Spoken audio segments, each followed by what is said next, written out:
Joined once again by Michael Tsarion.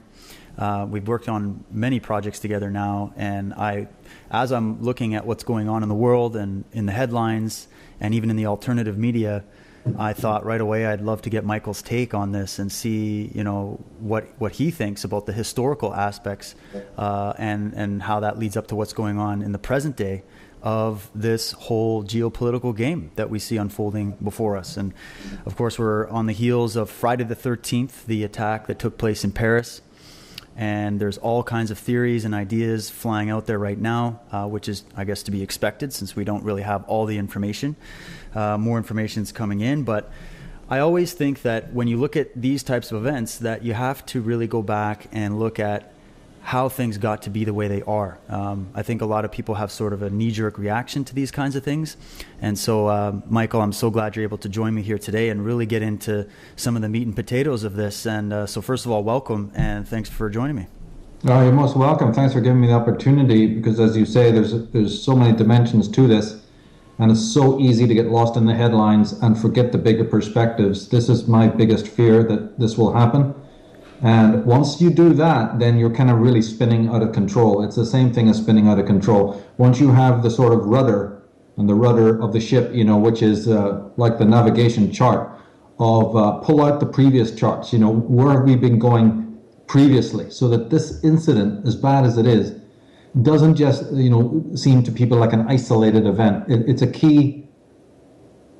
keyhole through which people, can look, but they need to really throw open the door to get to see the larger geopolitical movement. And sure, that does involve Muslims and Islam, but it involves the Zionists in Israel, it involves the Papacy in Rome, it involves the White House, Washington, London, the rise of the Fabians. So maybe we can get into some of that. Absolutely, and you're bringing up a lot of different elements to where we're looking for the matrix of control here, and a lot of people are arguing about this online right now. There's heated debates happening all over the place as to who done it, who's the real force behind what we see taking place geopolitically. Is it the Zionist Jews from Israel? Is it the Jesuits? Is it the Freemasons? Is it on and on? There's so many groups. Is it the Muslim Brotherhood? Is it all? And what I've always liked about your work, Michael, and the idea of looking at things more eclectically is that we can maybe penetrate this mystery, because if you go to the source of this and look at everything together, you can really start to nail down what the real source behind all of this is. So maybe we can start off with maybe your first reaction when you saw what took place in Paris and how your mind started thinking in relation to this research about really what's going on in the world. Well, exactly. It turned out that this month I've been working on the article I sent you, and I've been plastering it as much as I can online. The Red Papacy and the rise of Euro-communism, and that article does get to the absolute heart of the matter of who's under control. But when you started the interview, you mentioned the fact of Friday the 13th, and that's a little bit of astrology, and we always want to remember these etymological and symbolical. We beat that to death in the female Illuminati, getting that across, this year to people. But here we have another prime example that you not just have this atrocity, but you also have it happening on this very strange day. And so if, like me, you want to start looking at the bigger picture, like I've always said from day one, that I'm looking at the higher tiers. I'm not getting lost in headlines. I'm trying to go to the source of it all. And that is these huge tides, that move the smaller events, and one of them is this symbolism. Friday the 13th is important, but really what's more important is from astrological point of view, and we won't say a lot about this, but Pluto, the planet Pluto, which rules eruption, volcanic, seismic eruption from the very, very bottom, right? So it's not like Mars, which is also very destructive and catabolic to a degree, but by God, Pluto, and I've written on this in articles like Age of Revealing, which people can go to the Michael Tsarion website and look at. We can put links below as well for things that we're going to be talking about. But in that article and through my work, I've been talking about the movement of Pluto specifically now for the last lot of years. It's been moving through Capricorn. It will continue to do that for a while. And because Capricorn is the sign of stability and order, and Pluto is the exact opposite, it shakes things up. And again, from a very deep core, it shakes things up. So that's what's going on. And the elites know all about this, and they know how to defend against it. They also know how to manipulate it. So, that's the astrological anecdote that I would throw out there, is this whole idea. And of course, you see, the other thing to remember is that the last time that Pluto, right, everything moves in a cycle, right? So the last time that Pluto was actually in the sign of Capricorn was, can you believe it, during the time of the French Revolution? Oh, wow. I guess there's no coincidence there. No. And so here we have in Paris, France, this turmoil, this tribulation, and people saying it's going to set off conflict and what have you, and it's certainly a nexus. Yeah, well, interestingly for astrologers, France was the center of the last time that there was a revolution in which governments that thought they would be there forever were literally overthrown, and liberty, a certain amount of liberty and freedom and idealism of the people, came to bear against the structures and against the authorities that existed at that time. Love it or hate it, we're not going to get into the details, but the very idea that the people had a sort of a revolution there. And there is elements of that again whenever Pluto comes into one of these earth signs. And then just again, as to complete this concept, when Pluto was last in Capricorn, it was the invention of the printing press. Now, you said that people are fighting online and talking about and debating. See, the printing press today is the internet, isn't it? It is Facebook. It is a certain amount of this. So there is another parallel there that people may absolutely not be familiar with. Two extraordinary events, which correspond with this Pluto in Capricorn happening. One is the fact of the turmoil itself, France being key to that. And then secondly, the means of communication by which, in an egalitarian way, people, ordinary people, can bring to bear not just to chit-chat and talk a lot of rubbish, which you also get on these social media, but also to learn, to actually read, to learn, and to pick up faster. In a matter of days, people are scanning information that, our forebears had to wait weeks for the newspapers to unravel this, right, or the TV shows monotonously to go on like some boring Monty Python sketch, in which some suit and tie just dribbles on for weeks and weeks and weeks. Now people are just like eclectically, picking up things, being exposed to concepts that they've never ever could even conceive of learning at such a fast lightning speed, which is really great. Oh, it's definitely helped me in my journey, and I know a lot of people as well. And I mean, there's a great deal of confusion out there, I think, because you have people coming into this for the first time. They're coming into this awareness of, as you say, the bigger game, that there's something bigger going on than what's taking place on the political level. I can speak to that also from a Canadian perspective, because we just recently had our federal election here in Canada, and our former Prime Minister, Stephen Harper, who'd been ruling and destroying this country for some time, was overthrown by a new young buck, Justin Trudeau. And, Justin came in in a very similar fashion to Obama when he came in America, with a lot of promises of hope and change. And of course, he's the young guy. He's got a new perspective. But of course, we did some shows recently where we're covering the history of Canada and what's really taken place and who the real power brokers are. Of course, we're committed to the big global banking system. Just like everybody else, we're part of the G20 groups. We're aligned with Israel and NATO and the US and everything else, and we're stepping in line big time. So I think a lot of people put their hope in the political system this time around here and said, oh, well, this is a new guy. He's going to come in and overturn all the corruption in this country. But sure enough, we see, a lot of promises being made and already being overturned. So you make a good point about there being a much bigger game going on behind the scenes when we look at what's taking place geopolitically. Yeah, and there has to be distraction. So the constant hope is very important, just like curiosity is important. So the elites know that certain things are ontological. People have grief and anxiety, and then they have hope. Like I've said throughout my work, they know the mystery of trauma and how to awaken deep-laid limbic trauma. In fact, it may even go before the limbic brain. I mean, right down into the brain stem, but that's a whole other interview. But the thing is that they know how to awaken that. Our brain, about 30% of our functionings is controlled by the frontal lobe, which means there's a hell of a lot going on that these darker centers of consciousness are in control of. And this government, through its media icons, through its Russell Brand, brand of bullshit, or whatever. And again, as you say, the latest icon or the largest, the pop icon who stops everything on stage, the crocodile tears and all these spectacles and extravaganzas, all done to lead the sheeple, where you're meant to go, where you're meant to feel warm and fuzzy. And the last thing that any of these pop stars or media icons are going to tell you is the big picture. Stuff like I deal with in my article, the greater tides that have been happening, some not known even to the West. The fall of the Ottoman Empire. How many people have even heard of the Ottoman Empire? And yet, that is equal to the First and Second World War. When it comes to what's been happening in Paris and all of modern, since the 20th century, basically. Since the 20th century, everything that has unfolded, and every politician who's come to rule the parties, it's the Ottoman Empire, along with the First, Second World War, Bolshevik Revolution, and all the other stuff that comes with that. So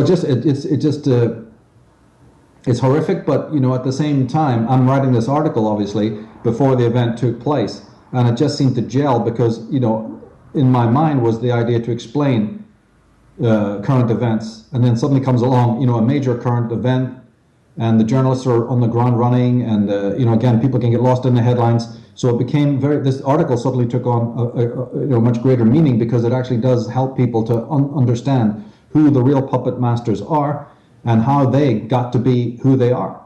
I've been working on that article for a long time. There's elements of it in my Irish origins work and occult history of Ireland, because basically my whole thing has been to track, as a historian or alternative historian, my interest has really been in the background, watching what the West has done, what has happened throughout Europe since the fall of Germany, in the Second World War, and the various other attacks on Germany and the Austro-Hungarian Empire, from the First World War and then going back into the 1800s, when you have the Franco-Prussian War. These are the three big events I've been studying. And then the aftermath of those, right, has been the sort of dance on the grave on all levels, whether it's philosophical, social, medical, industrial, you name it. And the fates of America specifically, by breaking the alliance with Germany because of these Roosevelts and Trumans and what have you and all of their advisors. And so the breaking in the breach between Germany of the First World War and the Second World War, with America, with possibly even Russia coming in there to create a tripartite empire, a benign empire. The German Empire was already benign, whereas the British is extremely malign, all of that.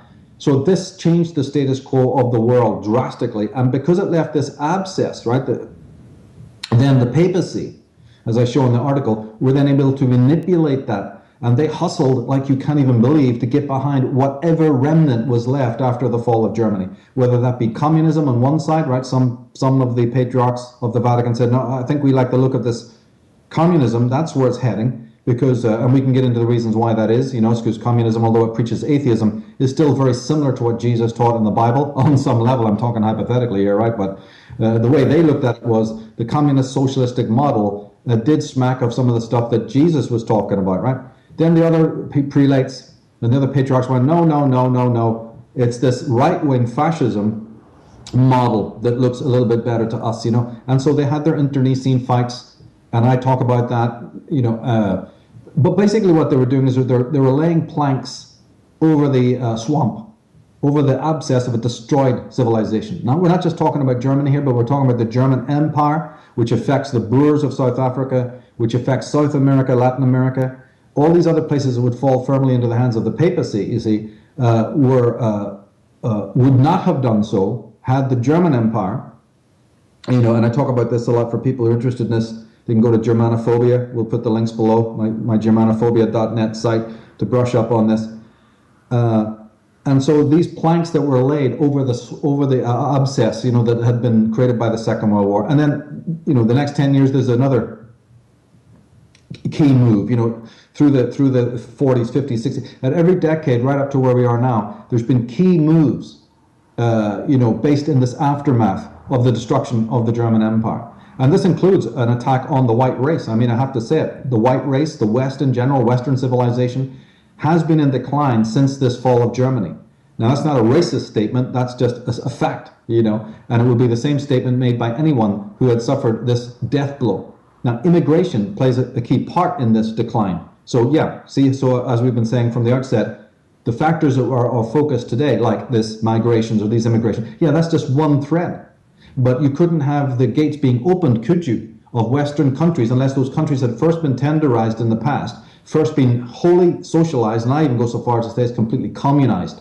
Right? So this whole multicultural agenda, which is just a phenomenon of the West, by the way. I mean, there's nothing multicultural outside the West. As soon as you go past, Belgrade, that's the end of multiculturalism. It's a purely Western idiotic phenomenon. So, you have these tidal moves. A couple more I'll throw in before I stop here, but as we move up more towards where our listeners would probably remember, you've got the fall of the Shah of Iran. Everybody's talking about Iran. Yeah, but how many people know that you had one of the most, benign leaders there, a highly progressive man who, for all of his own little faults and peccadillos, was hurtling that country towards, modernization and beautifully, great relations with the West, good commercial, good intellectual, connections with Western lands, until the rug was pulled out of under him by the West. This was Mossadegh, right? No, this is the Shah of Iran. He was right. Sorry, I'm thinking of something. Kind of a monarch. That's why he gets bashed up a bit, because he was a monarch, but that's immaterial. He's actually a quite benign ruler and a humanitarian of the highest degree. And even though he's a little pompous and a little idealistic, he still was the best thing that ever cropped up in that whole area. And of course, he had to be taken out, didn't he? He had to be taken down. And so his decay, and then him being replaced by the extremists. So he was sandwiched in between the extremists and then the West, the Western capitalistic powers. Or actually, they're not capitalistic, they're socialistic. Then, yes, you're right, he was then followed, you see, by these Mossadeghs, who were open card-carrying Marxists. Because the way that the establishment runs things is that they don't mind two kinds of ruler in the East. One is a communist. They're okay with that. And the reasons why are extremely involved and interesting. And they also don't mind the extremists. In fact, they put them in, right? Because the Ayatollah Khomeini came in after the fall of the Shah, and also in Iraq when the Saddam Hussein was, taken out. Look, we all know what happened there, and that was predicted by people during the early 1990s that this would happen, and it's come to pass now. So there's just what we've been talking about some of these previous tides that are affecting what happened today. We have been warned about it, but those books are suppressed. Either they were before the internet, so, like me, you have to collect them. And there's even wonderful books from ages past, that talk about this. And I try to feature those books in my work, and I certainly read them myself, and we can put links below, actually, to 2 or 3 excellent books so that people have a completely universal understanding of what we're talking about in this interview, because the Mossadegh, it was a card-carrying communist, exactly the same way as the Minister of Defense of India, Menon, was a card-carrying Marxist, as a matter of fact, as Prime Minister Nehru was. So then this has reflections on Mahatma Gandhi. It tarnishes his image a bit, doesn't it? We could get into all of that. You see about, wait a minute, they're screaming blue murder about being neutral. India's being neutral. We just can't wait to get rid of the British, because then we can go about, improving our country. And then they hand it over to the card-carrying Marxists. Okay, that one sort of got, on the back pages. Wait a minute. But see, as we're saying, Iraq, Iran, Kuwait, all of these countries, and then the rise of Saudi Arabia, which is nothing but a vassal state of the British Empire, both economically and also ideologically. It's people who are shaking hands with the Queen of England and her cronies who are ruling those countries. And these are also crypto. They're not all Muslims, by the way. There's a lot of crypto Judaism involved, just as there was at the Ottoman Empire, which is something that people haven't spoken about. And then behind that series of events, as I said, Jinnah rising in Pakistan after the separation of India. When the British left India, that created the extremist state of Pakistan, right? And the history of the president of that country, Jinnah, is very, very interesting to this, because he was a British agent. He was actually a kind of a clueless guy, kind of a dreamer who had been picked up, studied in England, and then finally MI5, MI6 picked him up because he was spotted by the Fabians. And they said, we can use this dingbat, just like the way Obama has been used, and so many other leaders have been used, who were very passive, very feminized, and he came to power, in the East to take care of Pakistan, while that country bought time to fund and raise, the extremists. Mossadegh was a communist. That has its own boon for the West. as though it sounds strange to people, but it does. And then Saddam Hussein was tolerated until he started to bite the hand that fed him and was getting way, way too progressive, just like the Shah, so he's got to go. Then if we step back in history even further, we've got, the classic First World War and the fall of, as I said, the Ottoman Empire, which later on maybe in the interview we can talk about, because that is so absolutely crucial. But as I said, that was just the background, me watching what has been happening, in the history of the fall of Germany, and what kind of lice and what kind of parasites and what kind of, decay and mold comes to the West because of this taking out of Germany, back then. And also, as I show on my Germanophobia site, it's a war that has actually predates the First World War. It goes back many hundreds of years, But I would say that the Franco-Prussian War, then the First World War, then the Second World War, all of that was basically focused primarily on taking out Germany. And now that Germany and the Austro-Hungarian Empire is taken out, the same forces who did that now turn to other places, Serbia, even America, like you're saying, Canada. All of these places can be sort of, they come under a greater focus now because the heat is off. And so all this United States of Europe crap, rolls ahead, full steam ahead. But I'm more interested in what set it off in the first place. What gave it the nudge? And then how did the papacy specifically manipulate all of this, exploit all of this meltdown, and move from that point on? Oh, it's so entangled, and I'm sure as the deeper you get into it, the more we find out that, easily what we're being presented by the media and by the official sources and what we're told about this Middle Eastern conflict and this so-called war on terror and all of this, we're getting such a broken chain of information, and it's very difficult sometimes to penetrate, as you say, especially now, even online, how we've got Google taking over and we've got more centralization happening on the internet, which means, a lot of files and whatnot that you used to have access to, even old books and things, you're not getting as much access to it, and everything is heavily monitored. You were mentioning just sort of what was taking place in the background in the Middle East. I can't help but start bringing up the subject of Zionism, especially when we talk about what happened after World War II, and how we've got that whole Rothschild contingent, setting up the state of Israel, and there's a whole Greater Israel project and everything, and it kind of rings when you read through that. Of looking at what's taking place right now, and when you see all of these events and all these atrocities taking place, you start asking, who's really benefiting from this? Is it really these Arab nations? Is there something else behind this? Is there money going in? Is there weapons going into these fanatics to allow them to come in? Are they just opening up the door to create social unrest here so that they can move their agenda forward in the Middle East? These are some of the questions that are coming up, I guess, more on the surface level. But deeper than that even is the religious aspect of all of this. We're still fighting these religious wars. There's religious ideologies behind it. And no doubt the elite factions have their own religious ideologies as well, as we've pointed out in the past. They do, because, you see, although the Soviet Union and the wall came down, everybody rolled over and went back to sleep, communism, as it was purveyed, hasn't gone anywhere. So people need to remember that, and not just think that everything, has changed. That helped immigration, didn't it? Because when the wall was taken down, there was a wave of immigration, but that was within the West. So it was more benign and tolerable than the kind of immigration you've got now. If there was a danger of that kind of immigration, it was only that old Reds and Pinkos, people who still were basically communistic, came into the West, which isn't a good thing. But then if you really know your history, the communists have always been in the West. In fact, the founders of the real communism have been in the highest positions of power within the West. So a couple of immigrants coming across with some, red flags tucked under their shirt, is really, it's neither here nor there.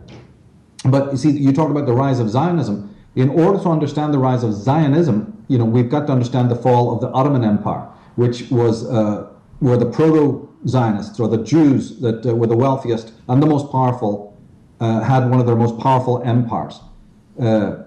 Never as powerful, I'll say right now, as the papacy, which we'll get to in a minute, but it was a rival power. But how it connects with the papacy and with the Soviet Russia is that, you see, the Zionists are right-wing. So after the fall of what happened after the fall of the Ottoman Empire? Well, Germany was kicked back. In the First World War, they lost the First World War. That was a huge success for the Allies, right? But then Britain moved in, right? You know this, right? And then started to divide what we call the Middle East. Right. So Israel, Palestine, Syria, Jordan, Kuwait, Iraq, Iran, they even had different names. These places were called under different names. And the reshuffling and redivision meant that Christian groups, hard Christian groups, were placed right next door to hard Muslim groups. Hard Muslim groups were positioned right next door to hard, Israel groups, Judite groups, and so on and so on and so on. Hundreds and hundreds of these ludicrous moves, courtesy of these institutions in England. That was done on purpose, no doubt, to foment war and completely a chaotic environment, right? That's right. And it was done also to suppress legitimate right-wing groups. Because as a matter of fact, if you think about it, in that Middle Eastern area, it is only the Zionists who are actually right-wing.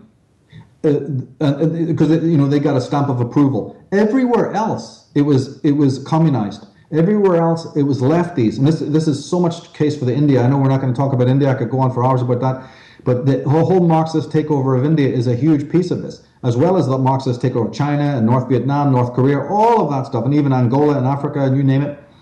But let's just focus on the fact that the division of the Middle East also was to communize, the place. And really, the only extremists were these Islamic extreme terrorists, and then mostly the capitalists, the right-wingers, are the Zionists, because as I said, they were sectioned off and allowed to be right-wing. But the basic agenda was that other than them, we're not going to allow a right-wing ideology, to spread. And there was a need for appeasement and the quieting of these right-wing groups, and ultimately their complete destruction. And that's what the world we're living in right now. Again, it was one of these consequences or after effects of the destruction of Germany. And it's a study in itself. And it is also part of this sort of Masonic Fabian agenda, because the Fabians are left-wingers. They come out of Oxford University, and they come out of the, strangely, a lot of aristocratic, enclaves. Not only that, of course, they're behind the original Labour Party of Britain, which hopefully we can talk about in a minute, that connection. And they Tony were the ones. Blair and everybody. I mean, he's even admitted he's from that Fabian network. That's right. He admits it, and also he's a Roman Catholic. He converted to Catholicism, so we need to always note that as well. There is a connection. But the Masonic Fabian connection is interesting because, they are the ones who push the agenda more silently. They're the ones with this long-term plan, like I told you, I've been monitoring. So whatever headlines get thrown up here, there, and everywhere, one mustn't lose sight of the thread and get caught in the beads rolling around the table. Now, the one thing I will say about the Fabians is that they really serve, you see, and anyone who's read the article will know this, that the Fabians, like the Zionists, serve one arm of the Red Papacy.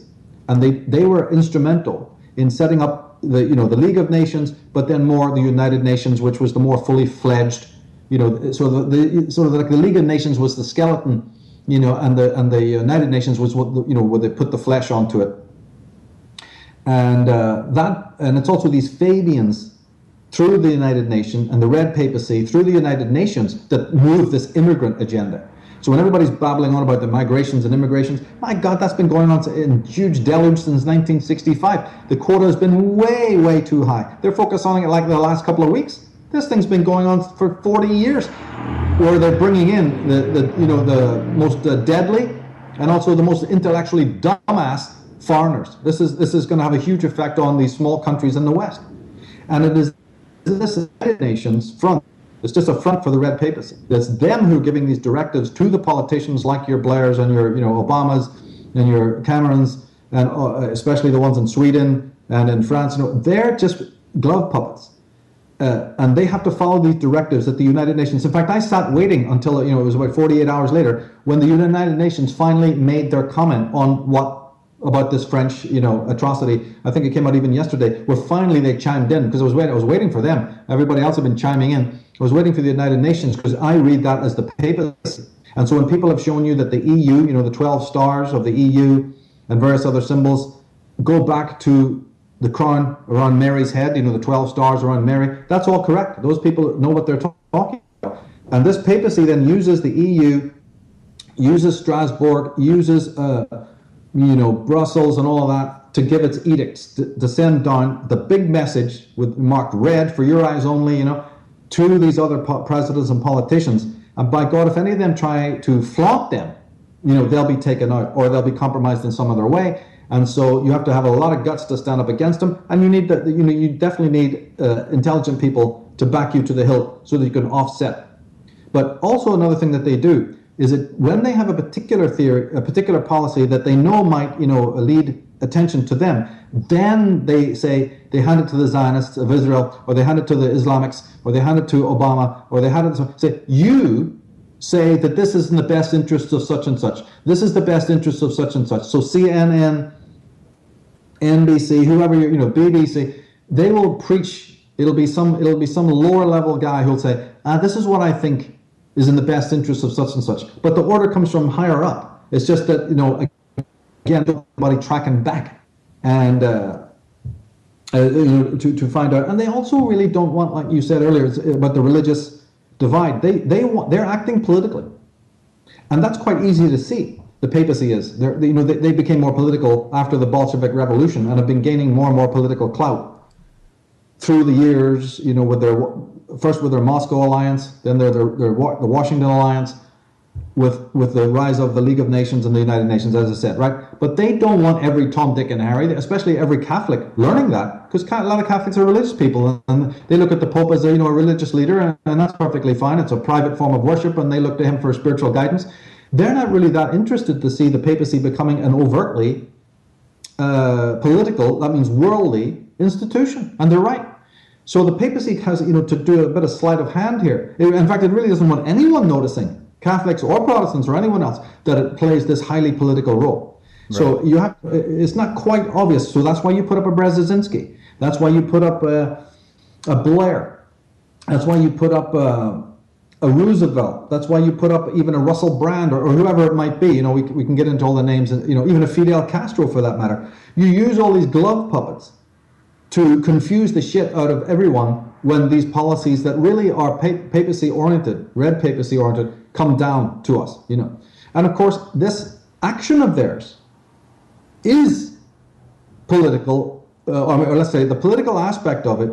We can get into the theological thing in a minute, but on the political side, yes, it is going to foment certain conflicts between these four rivals.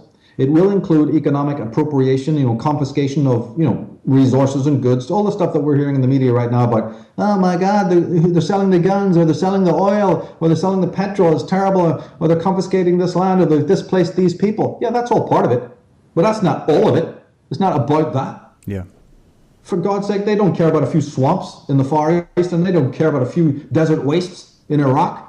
And they really got so much money that at the end of the day the papacy couldn't give a damn about some oil wells. That plays a part, but that who's pacified by that? The lower level servants who do need to be paid in petrodollars and in territories and in all sorts of other lower level stuff. The aristocracy I'm talking about, this elite papal imperialism. Hey, Jesus Christ, they've subjugated the whole of Latin America and its resources, the gold, the trees, the minerals. You have no idea of the wealth that they have. They ain't worried about some Kuwait oil fields. That's to pay off the lower level Brzezinski and lower level guy and his family for towing the line. That's where they sign in for that. But the highest, don't never think for a moment, you see, that it's only about that. These guys have, it's like mafia territory warfare. This is exactly how it's run, but it's legit, like real high level mafia. And it's interesting. We are talking about the Vatican, and I know your article is also talking a little bit about the Jesuit aspect and how there was, the turnover of the Jesuit agenda and the replacement of sort of the red papacy. Did you want to maybe get into that a little bit, just to kind of give some context as to what people are thinking about when they look at the Vatican and what that is all about? Yeah, and we can start with the theological aspect, but like I said, you're right. It's a mafia game. The boss already has his box of cigars and all his henchmen. He's not interested in making any more money. He knows he's going to get that. So he says, "Oh, those guys are a little bit lethargic. Give them some oil wells. Those guys over there, give them some real estate." The vast majority of Hungary, for the longest time, up until recently, was owned. All the prime land was owned by the Catholics. Even though Germany is a Protestant country, a vast amount of the choice land there was owned by the papacy, and so on and so on and so on. They even own whole countries, let alone whole mines. But now that we turn to if we move gear into the mind control as opposed to the territorial control, then we're into the heart of the whole matter, because the papacy's real primary agenda is the theological control, which has been slipping since the Enlightenment. Right.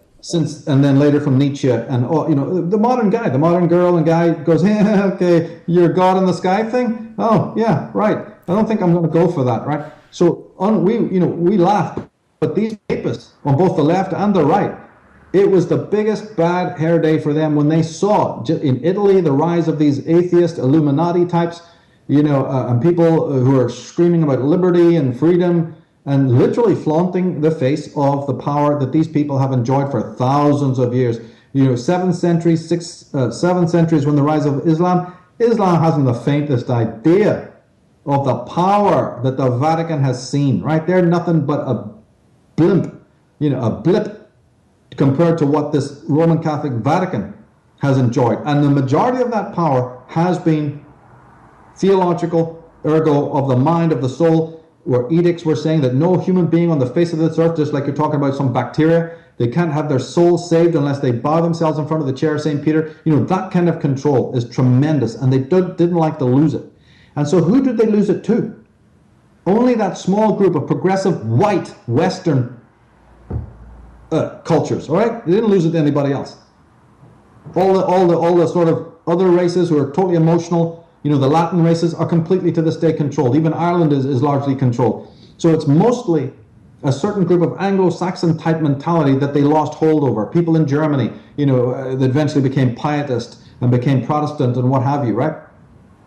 And so the papacy cannot forgive, has never forgiven the West for shrugging off its yoke and progressing scientifically and socially. And I've got the documentation to prove that they have never ever forgiven. And it's payback time. And their payback is on many, many fronts. The immigration, as we said, is part of it. These internecine fights between the other groups is also part of it. And the warnings of what I'm talking about have also been given out, by so many great sages, some of whom I mentioned in the article. But the fact is that remember the whole thing about the separation of church and state. Right, yeah. There's this one aspect. The progressive society said, we're done. Well, the church looked at that and said, my God, that's the end of the world from us, or it's the thin end of the wedge. If all of these countries follow suit and separate church and state, we're done. We're going to look like some Mickey Mouse thing tomorrow, and we're going to lose our power. And we've got a lot of criminal history, so we're going to have more people free of our Catholic yoke to be able to publish those books. And that's just exactly what happened. In fact, originally Protestant pastors were exemplified by the fact that they were telling you who the beast was. There's hardly one left that does this. But originally Protestantism was distinct, and all of these different denominations of Protestantism were often distinctive because of their vehement teaching about the papacy. That faded away with the rise of ecumenicalism and all this other stuff, right? But the Catholic Church was under severe threat from this and losing their control. And so, as I say, if somebody wants to look to the Pope, just like they look to the Dalai Lama or whatever, for some personal, private, spiritual guidance, look, I'm not going to get in the way of that. I don't think it's right, but it doesn't bother me. And in their own time, they may evolve or whatever. That's a totally private thing. But the moment that the Vatican breached that line, that separates, these private spiritual matters, and then moved into the political arena, and then, as I say, tried to work with the United Nations and these other giant multinational bodies to retain its power, the power over minds, when it started to use tools to take down the West, the Anglo-Saxon mind that had split from it ideologically, right? Then it's using Zionism, it's using Islam as tools. It used Masonry, for God, we should talk about that later. Masonry is Templarism. Templarism is Catholic. So is a strict observance. So is the Grand Orient Lodges of Freemasonry. So is Scottish Rite, etc. That's the real Freemasonry, not that lunacy that of the Protestant wing. That's gathering dust that has no power. The real core of what Masonry is strictly Templar. And Friday the 13th was the time that the Templar leaders, one of the times when some of the main Templar leaders, as you probably know, right, were burned at the stake in France, right? Right, exactly. Wow, very interesting. Yeah, so again, there's a little anecdote there, a little accent. Somebody's throwing that date in to say, remember your past. But Fabianism, right, British Fabianism, and then the Labour Party, all of that was the initial way for this higher agendas that we're talking about to insinuate itself. It worked a charm, because the Fabian movement didn't just win in England. It worked its wonders in Ireland. It worked its wonders in Sweden and Norway and Belgium and Copenhagen, Denmark and all these other places. It swept the world It's really a communism of a kind, a sort of shadow communism, and it worked. And therefore, it was only a matter of time then before the multicultural agenda was inserted on top of that, right? This, the Fabian people tenderized the Western nations, and then it was made very, very easy after the fall of Germany and the rise of all the propaganda against Germany, which I've created a website to help clear that propaganda away for people who are interested in this, so they can find out what the greatness of Germany. It was the greatest country in the world, and it was destroyed. So after that, obviously after 1940s, came the Hollywood and all the propaganda to demonize the living hell out of Germany. So I've been interested in that actually since the late 70s, when I was even in high school.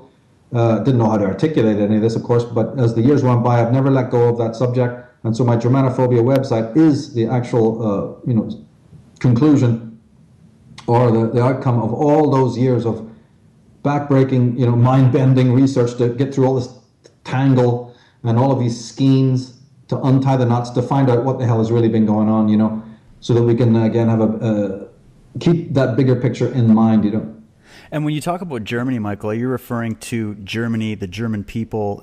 This is separate from the ideology of like Nazism, which would have been an infiltration by British intelligence, and how Hitler was controlled from those, British Zionist factions as well. Yeah, that's exactly right. The Nazis and all the palaver was part of a British and Papist attempt to bring the authentic right wing down in Germany. This was, anti-communists, and they were growing to great power through men like Ernst Röhm, who again, he's been very much demonized and stuff like that. But there were plenty of others as well. Even within the Nazi Party, you had some idealistic people that whose work I very much appreciate. But again, so it's not exclusive. But the general, and it's also very interesting how the Nazis and even Hitler came to power. And anyone who's done 5 minutes of research, and certainly anyone who goes to my website there we've been mentioning, can really see this very, very clearly. You see, anyone who studied these events, like Eamon de Valera, the Prime Minister of the President of Southern Ireland, he was at one of these agents. So these agents have existed all over the place and for a long, long time. And so Hitler was one of them, in my opinion. So when you're talking about the Nazis, almost, not exclusively, but almost 9 times out of 10, you're talking about the movement of British agents. And in the article, there's a sort of a insert there where I list, very briefly, my thoughts on that, on Hitler. It's far, far, far too, I would have to do dozens and dozens of I'd have to almost write a whole book on that subject, but, that's beyond the scope of what I'm doing right now. So I just put a few inserts in there about Hitler and Germany. People can read that on the, the Red Papacy article, and that will help summarize for that. But yeah, that was one of these takedowns. Like I said, Mossadegh in the Middle East, and other people like him, your rise of Zionism, and then the move of Nazi Germany to, approved by the papacy, by the way.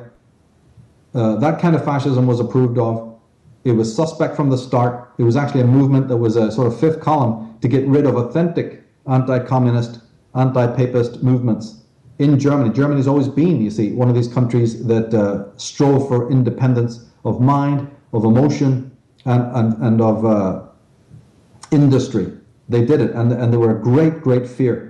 And so, as I said, the war against Germany then is many, many centuries old, but it had the strongest meaning for America today. So anyone who wants to know why America is the way it is today, they need to study Germany and the fall of Germany.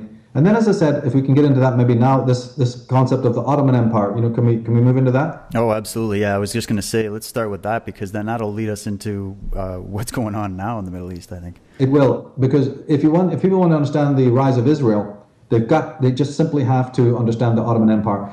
Now, the Ottoman Empire was run by these Muslim sultans, of course, for hundreds of years, whatever. And of course, if you're studying this, we won't get into it now, but there's, the Ottoman Empire, part of what it was involved in was the famous Crimean War, where people like Winston Churchill, well, he cut his teeth in the Boer War, but there was other psychopaths in the British government cut their teeth on this Crimean War, And so that was important too. But basically, in the latter stages of the Ottoman Empire. See, the funny thing is that even though it was a Muslim empire, it was one of these more egalitarian, open-minded empires in which Jews were given high positions of power, and also were the Armenians. Remember that whole thing about the Armenian genocide? Right, yeah.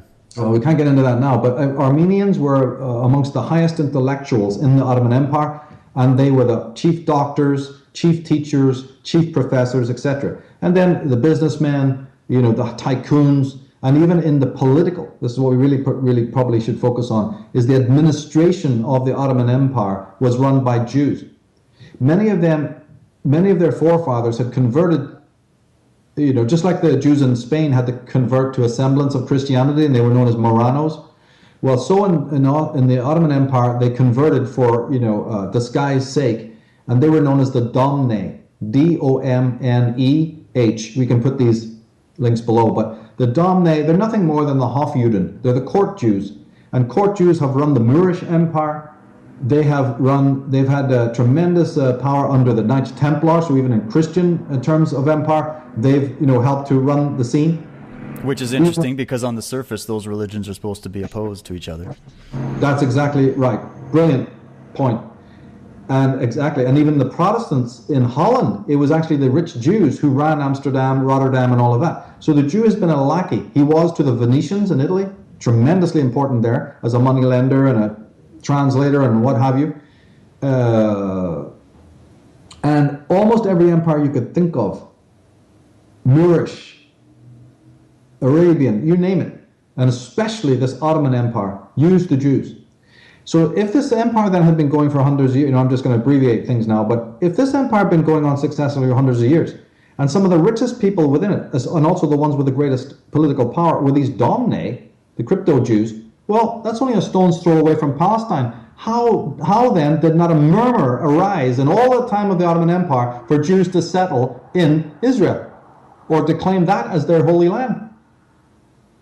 How do we reconcile that? See, because we're looking, from our time, and this gives us the most ludicrous perspective. Because the Jews did not seize Israel for themselves when they were on the doorstep of it and could have easily petitioned the Sultan to give them that land.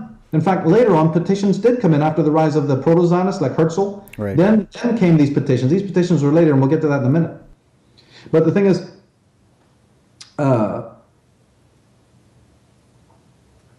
these Domne, the other thing, I talked about their considerable power, but more towards the time we're talking about, towards the fall of the Ottoman Empire, was this.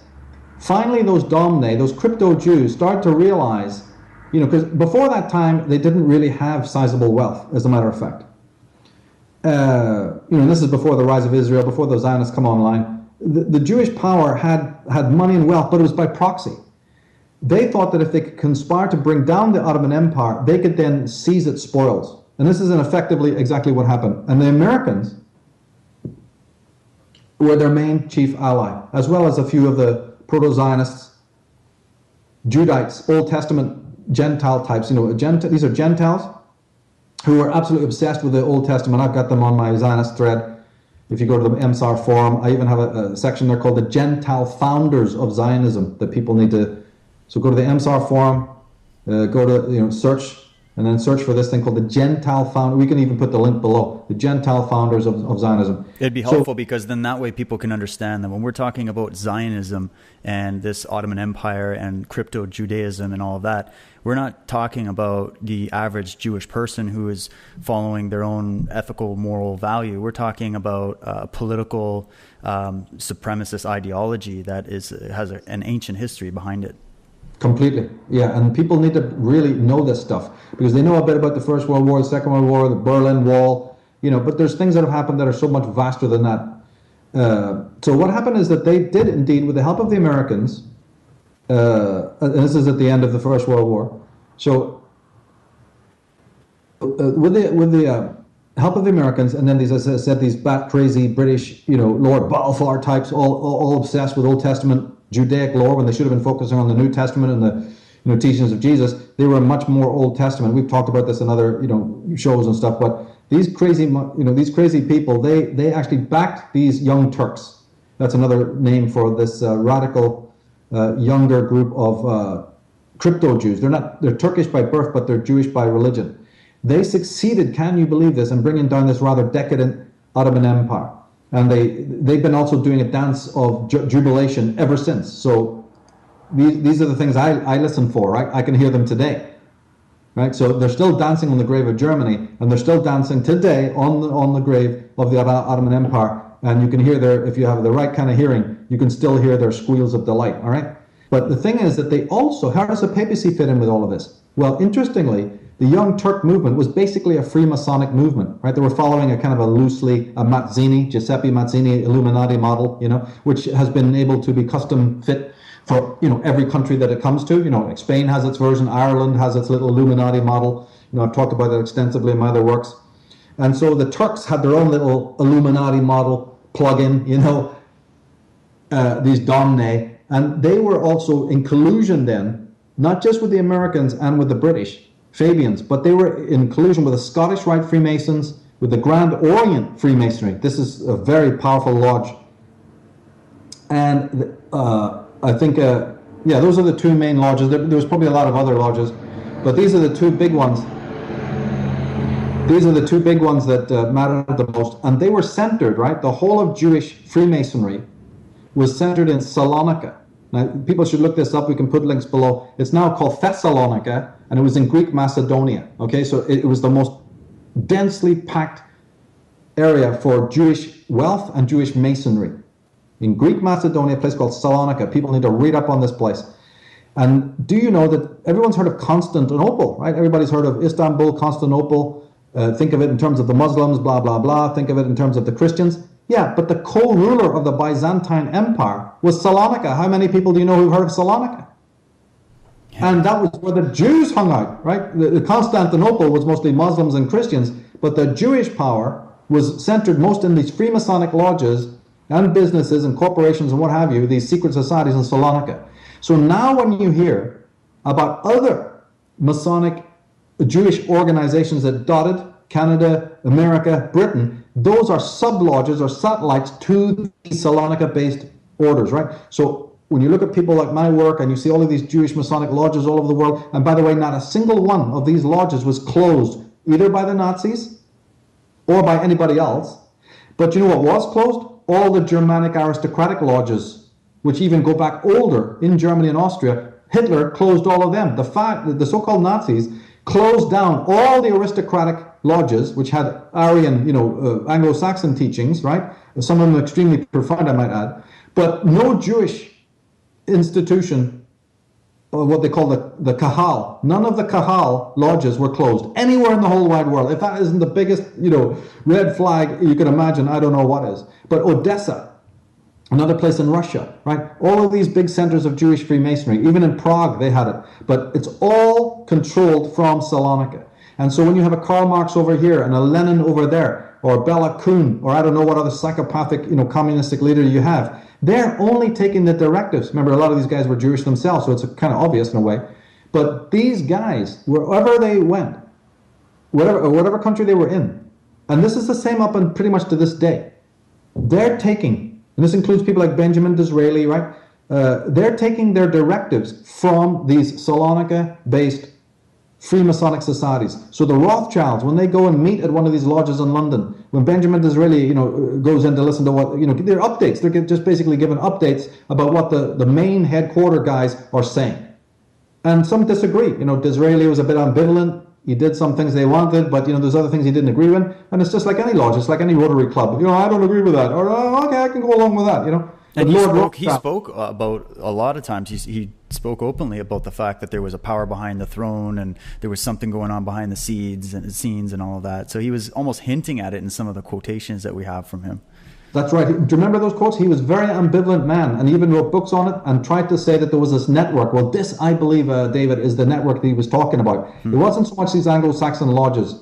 It was strictly these Catholic Jewish lodges. This is so bizarre for people, they can't even get their heads around it. But as I've always said before, behind the lodge door, these Catholic, Protestant divisions, and you're blue and I'm wearing red, they don't mean anything. Yeah. These are control mechanisms, and they use the same thing in politics and all of that. Yeah, they do. And the papacy runs it. So the Jewish lodges eat out of their hand. Otherwise, there would be no Grand Orient connection. There would be no Scottish Rite connection. Absolutely no way. So they work with these Gentile lodges in England, America, and Germany, right? And part of their conspiracy was not just to bring down the Ottoman Empire, because look what happened. When the Jews seized the wealth of the Ottoman Empire, all debts were forgiven. The Ottoman Empire, the Sultan there, were up to his neck in debts. There were just almost billions of dollars that it owed England and it owed, America, right? And I think even Canada was in there and Sweden. I don't know what, right? But you know something? After the actual Islamic State fell and the Jews took over, what happened to the debts? Nothing. Secondly, that wealth is the same wealth that allowed those Zionists to then seize Palestine. And then thirdly, and in my eyes more damningly, helped them fund Britain to bring down Germany. So this is why I'm putting emphasis on the Ottoman Empire, because three things happened. One is, well, four things. The lodges, which is, gives you nightmares enough to know that these guys existed. The Freemasonic lodges, which have steered world affairs, especially from the Jewish side, originated there. The Ottoman Empire wealth of the coffers went into their hands, and that under that is the forgiveness of debts. Third is the seizure of Israel, right, by the obsessive Zionists who wouldn't let that go. And then came the bring down of Germany. They had the extra funds to assist in that. But let's back up one to Israel again. All through the years, the Ottoman Empire dominate didn't even bother with that because Palestinians lived there, Christians lived there, Syrians, Egyptians. The place was completely packed, and nobody ever said anything about, moving there. In fact, every time it was brought up, the Sultan said, no, absolutely no way. And do you know that even the last Sultan of the Ottoman Empire refused outright to even hear these guys talking about, Zionists, the Jews settling in the Dead Sea Basin over there in Israel. He just wouldn't have it because it was his land, by the way. He wouldn't sell it and he wouldn't let them settle there. In fact, there was strict orders. Do you know that they were under the strictest passport controls? That if a Jew left just to go on holiday from the Ottoman Empire to that area, they had to literally, go only for 2 weeks and had to report like almost on a daily basis, to the local consulate there to make sure that they hadn't any plans to settle. This is how strict against the settlement that the Ottoman Turks were. All right? Wow. Yeah. And the Sultan said, you can have Syria. You're not going to believe this, right? He offered them Syria, Iraq, and Turkey, and other places too. And they all turned it down. Really? So the lies that we've been told about the promised land is that he offered them the whole of Syria to settle in, Iraq, Turkey, and God, and even part of Armenia, you name it. And those would go, no. What are you talking about? And did you know that Edmond de Rothschild, one of the richest men in the world, he was a French Rothschild, he was appealed to, I don't know how many times, to fund the settlement in Israel, and he wouldn't hear anything about it. He slammed the door in their face going, would you people get out of my face about this stuff? No Jew in his right mind wants to leave the decadent West. Me and my family are happy in France, and happy. We're progressive, we're modern. We're moving towards the whole control of the Western Hemisphere. What the hell do we want to go to that Dust Bowl for? And he refused openly to fund it, as many other Jews did. But the proto-Zionists and then finally the Zionists, after the rise of Herzl was unleashed on the world, finally he capitulated, and then that signaled a domino effect, because then the rich Jews came and finally did do it. And I'll tell you the reason in a minute.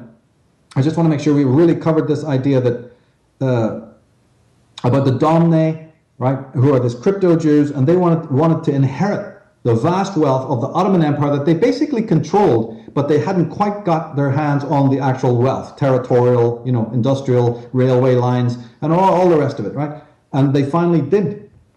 Now, this history of the West is written by agents, and I don't care if this is Barbara Tuchman or Henry Morgenthau, I don't care who you're talking about here, but the history of the West, not to mention the policies of the West, have been created and instigated by those Western, American, Canadian, and British men who backed this.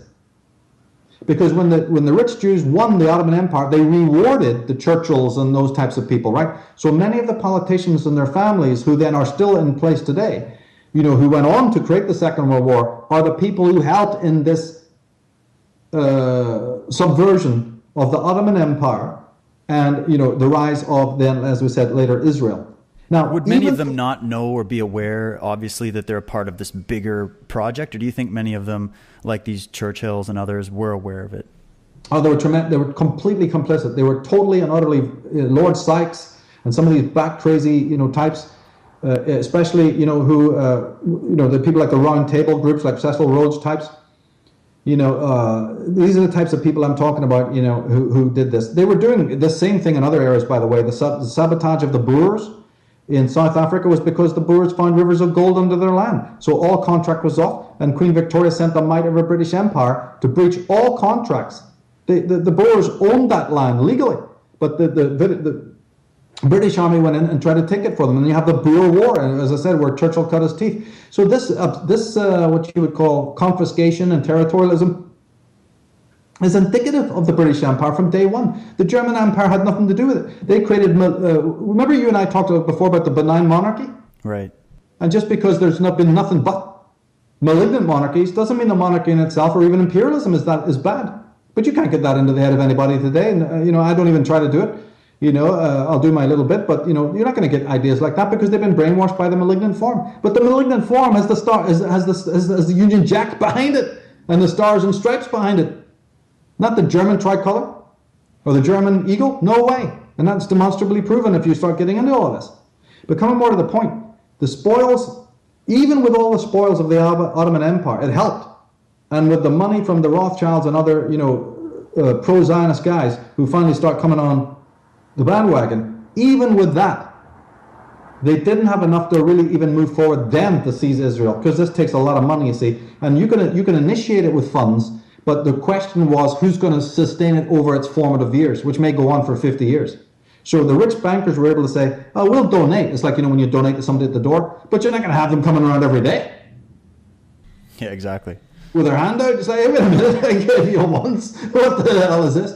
So when it actually came to the long-term, donation, that shrunk down to like a couple of rich Jews. So Israel was going, oh shit, all right, this doesn't look like it's going to work.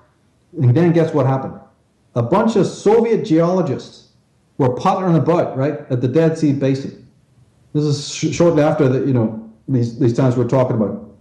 And they discovered the potash, the magnesium, the potassium, the minerals, in other words, that make the world go round, that make industry go round. They found that it was the richest deposit in the whole wide world, and even far exceeded the world 3 times. Wow. So this isn't just about oil and natural gas. This is about literal, mineral and like total control of that region. It's all about that. So, yeah. Look at this now, right? It was found in the 20s, right? In 1945, they actually priced it in and around £5 trillion worth of minerals were there. Holy shit. What do you find next? Suddenly, there's these Zionists like Theodore Herzl and his cronies suddenly appearing out of the woodwork. Chaim Weizmann, and all these Bernard Baruchs, all of these people crawling out of the woodwork to push the Israel homeland thing that, as I said, had been shot down in flames through the centuries by anyone concerned. Even the Rothschilds wanted nothing to do with it. But now, all of a sudden, the theological aspect is paraded, and it's paraded by lots of people. Even certain Catholics went for it, right? Not all, but some went for it.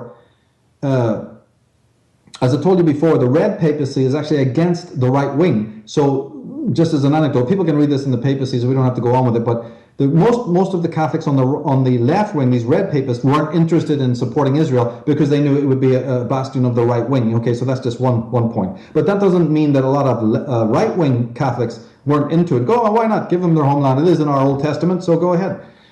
Right, but that's kind of an aside. Basically, what happened was in 1929.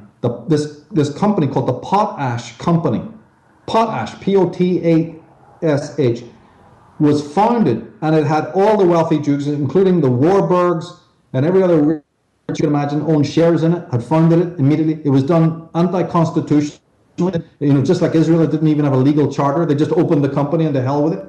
And even people like Albert Einstein had shares in it, all right? So all that palaver, all that soft soap that they give about him. He was an extreme Zionist. In another interview, we can talk about how he conspired to bring down the great Wilhelm Reich. The man was a perfidious creature, if ever there was one, and he owned shares, huge shares in this company. They all flocked when the word went out to the Jewish community of what we're dealing with here. And as I say, it's that money David. It's the settling of the Dead Sea Basin that then gave them the money to sell these minerals, the control of the minerals, just like the Jesuits controlled South Africa, Latin America, and had the resources to pour into the Vatican's coffers. So now Zionism, so now the Jews could really say, we got the cash. It's not just a bunch of cigarette companies and a lot of other rubbish that the Jews have been doing for those years, and that's okay, that's in the industry and so on. No, this was a seizure. This was the real territorial move where the beast of Zionism, the beast of the Leviathan of it, had its spawn, where it took birth, where it became, where it took its birth, and it did, and then it was able to settle Israel for the long term, knowing that they could raise an army, they could buy loads and loads of guns, from whoever was happening to sell it, you know what I mean? Or as I said, the Americans always been in with the Ottomans. Remember I said they were one of the biggest helps to the Jews to take down Ottoman Empire? Yeah. And so all the intrigues, and that is why, yes, Mossad and some of these other groups are deeply Masonic, because Salonika didn't go away. If those Freemasonic orders moved, well, then they moved to Israel, and they got their satellites all over the place. And so this Masonic, Judaic Masonic group has to be factored in. If you're drawing a map here on the wall, if we had some sort of graph with all of these different powers, they're certainly there. But believe me, they are not the crown. They are not the main movers, because let me tell you this. Even with all the wealth that we've been talking about that they accrued, it still does not even come up to match anything that the Vatican controls. So even with all of the money that they got, and they supplied, let's check this out. I forgot to mention, once that company, the potash company, was open, and the Jews had the control of the minerals, not the indigenous people of that area who are the Palestinians, they should have had it, or at least the other people in the Ottoman Empire should have had it. When the Jews seized it, they were the suppliers, David, for all the minerals for the industry that Britain used in the Second World War against whom? So the fall of Germany couldn't have taken place along what the Zionists wanted, or even along what Britain wanted. Britain was nearly destroyed anyway. Yeah. So two things happened there, is that the Zionist presence and it was actually the British government, you see, that found out about the minerals when the Soviets told them. So the Zionists were only told later on. So again, as I keep telling people, and they simply can't get it through their heads, and I've had a lot of debates with even personal friends on this, before the Zionists even knew of the minerals in the Dead Sea Basin, the British government knew it. They were the ones who got the Zionists, as I told you, nobody was listening to these people.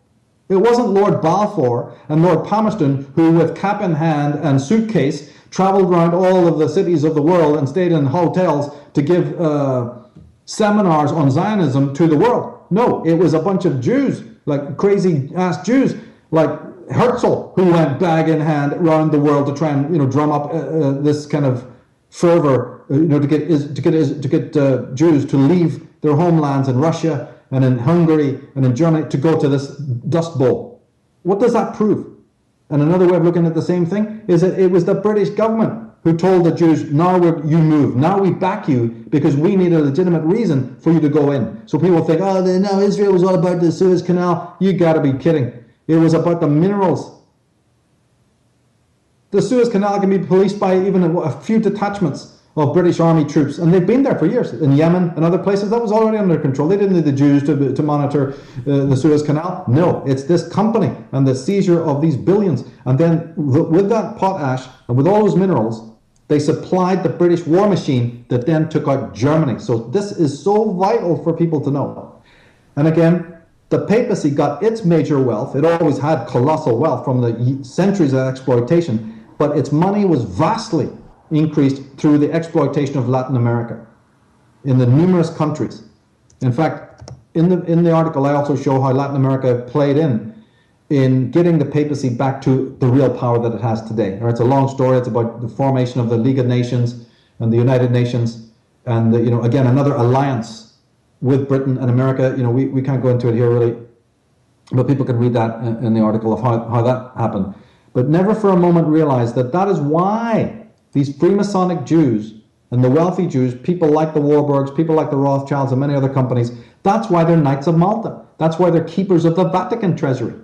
Because with all their wealth, it's the papacy that dominate them. It's the papacy that give them the medals. It's the papacy that says, okay, we can use you now. We want you to move, and we want to take some of these Islamic extremists out, so you guys move over here. Or wait a minute, you guys are getting too big for your boots, so we're going to move in, your enemies over there. This is how the game is played. And this is what is crucial to understand about world events leading up to the modern day. Would you say then that Israel acts as sort of like they're the controlling interests in the Middle East in collusion with Britain and America? The fact that we're seeing a lot of this destabilization taking place. We saw as all these countries that were mentioned that were originally offered to the Jews, like Syria and all these places. Mm-hmm. It's interesting that so they got Israel, they got that area of land. They're constantly at war with or massacring the Palestinians and trying to expand, but they also, it seems to be, have an interest, if you look at the map that they're proposing for what the real greater Israel project should be, that it includes, as if they want it all. They want the Syria, they want Libya, they want Iran, Afghanistan, they want all of that controlled. So is that really what this whole the whole reason behind this war on terror is all about, is to foment the war and divide all these countries, set up these borders, set up these extreme leaders and groups that are demolishing the area. That way it creates destabilization, and then, it gives an excuse to have almost like an EU format in the Middle East, maybe. It's part of it, but it's not the real reason. The real reason is the theological stuff we were talking about before. It's a war for the minds of man. And to do that, you have to medievalize, right, or in psychological terms, infantilize the West. The West broke away with that original Anglo-Saxon Germanic push. But this includes the Austro-Hungarian Empire that slowly started to slip out of the hands of the papacy, right? So they have then used other fanatical groups, just like we've been saying. And as I said, even within themselves, as my article there on the Red Papacy shows, they've had enormous internecine conflicts. Right, the papacy with the right wing, left wing thing we spoke of, with the pro-communist and pro-fascist, right? Yeah. Branches. They've had fights with the Jesuit order. They had to several times bring them back to heel. They've had to work for years to ingratiate themselves with right-wing governments, like in America, because the Jesuits had moved the papacy so far to the left that America, had dismissed them, didn't have proper diplomatic relations with them. And so the papacy has had to work for years and years and years, partly through the Jesuit order. First, the Jesuit order, though, had to be brought into heel, though. That's the part that a lot of these people who are experts on the Jesuits, they missed this out completely. The Jesuits are not just so easy to understand. These people were so extremely left-wing, so utterly Bolshevik. It's part of the reason why they got third world countries on their side, right? But then the other papacy, the Red Papacy, designed a different kind of socialism, what I call the shadow socialism, in order to move a little bit towards out of this extremist position, which they started to think, wouldn't be a good idea. And then, as I said, it was a slow process for them to then, create the Council on Foreign Relations, the Trilateral Commission, and the other globalistic orgs like the EU and the United Nations, and also have to include the Federal Reserve. Everyone that you hear keeps on talking about the Federal Reserve being controlled by, well, some of them get it right, they know that's the Council on Foreign Relations. But then why do they miss out the papist thing? Because the Council on Foreign Relations, to a man, is controlled by Georgetown University. I can prove it. I've got the documents. So, and Madeleine Albright and hundreds of other people who have anything to do with the Council on Foreign Relations were educated in Jesuit or Catholic colleges, almost to a man, David. And so how then can you say that the CFR controls the Federal Reserve and then put a few Jews on? Yeah, because those guys, remember I said that the papacy doesn't want to reveal its stripes? Right, so they need to have somebody as sort of like the face, the public face that takes the brunt of it. Yeah, and even if you go back to the origins of the Federal Reserve, back to the time of Andrew Jackson and stuff like that, it's not a Jewish presence there either. They're there all right, with your Hans, and I've written about this in my Constitution Con article. You have the Han family who precedes the Rothschilds, and you have Solomon's, and you have the Jews there. But even those Jews are agents of the papacy. So if you really want to know the symbolism that surrounds these orgs, like we did in the Female Illuminati, we came in from that angle. But another tie-in is this Red Papacy, because the Red Papacy is not what people think. It's not this, the way the popes dress and everyone with the image of what you have down there in Vatican City in Rome. My God, this is the biggest criminal institution that exists on the face of this planet. And it's, how it decorates itself and how it camouflages itself.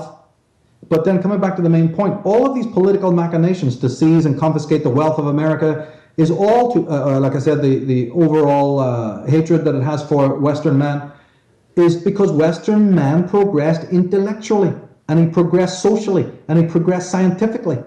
And for every single step that he makes along those lines, on that level, the dictates, the doctrines, the edicts, the dictums of Catholicism fall into the abyss.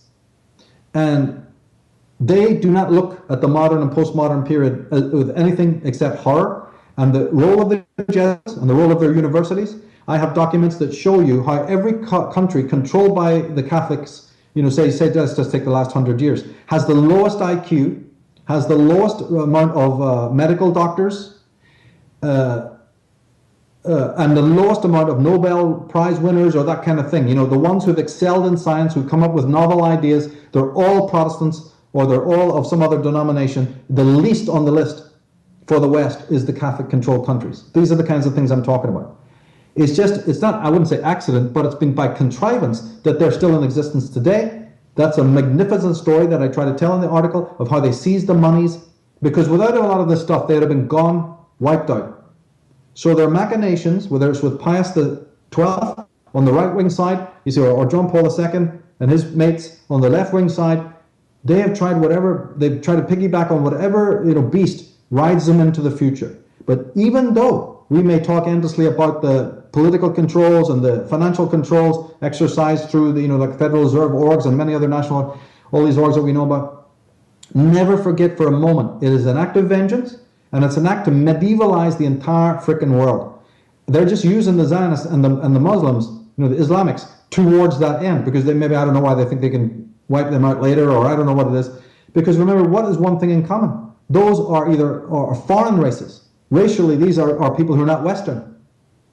So they are not too concerned about that. Just as the Jesuits and the Papists aren't that concerned about what happens in the Far East. I mean, they do have concerns, let's never forget that. But they know they're not going to convert India to Catholicism, and they're not going to convert Vietnam and China and all of that. They've made some inroads there, but it's just nothing, right? It's nothing to speak of. They're interested in the West. But the West did something at the turn of the Enlightenment that shook them to the foundations. And these people are medieval in their own mind. This is the thing that one has to understand and prove.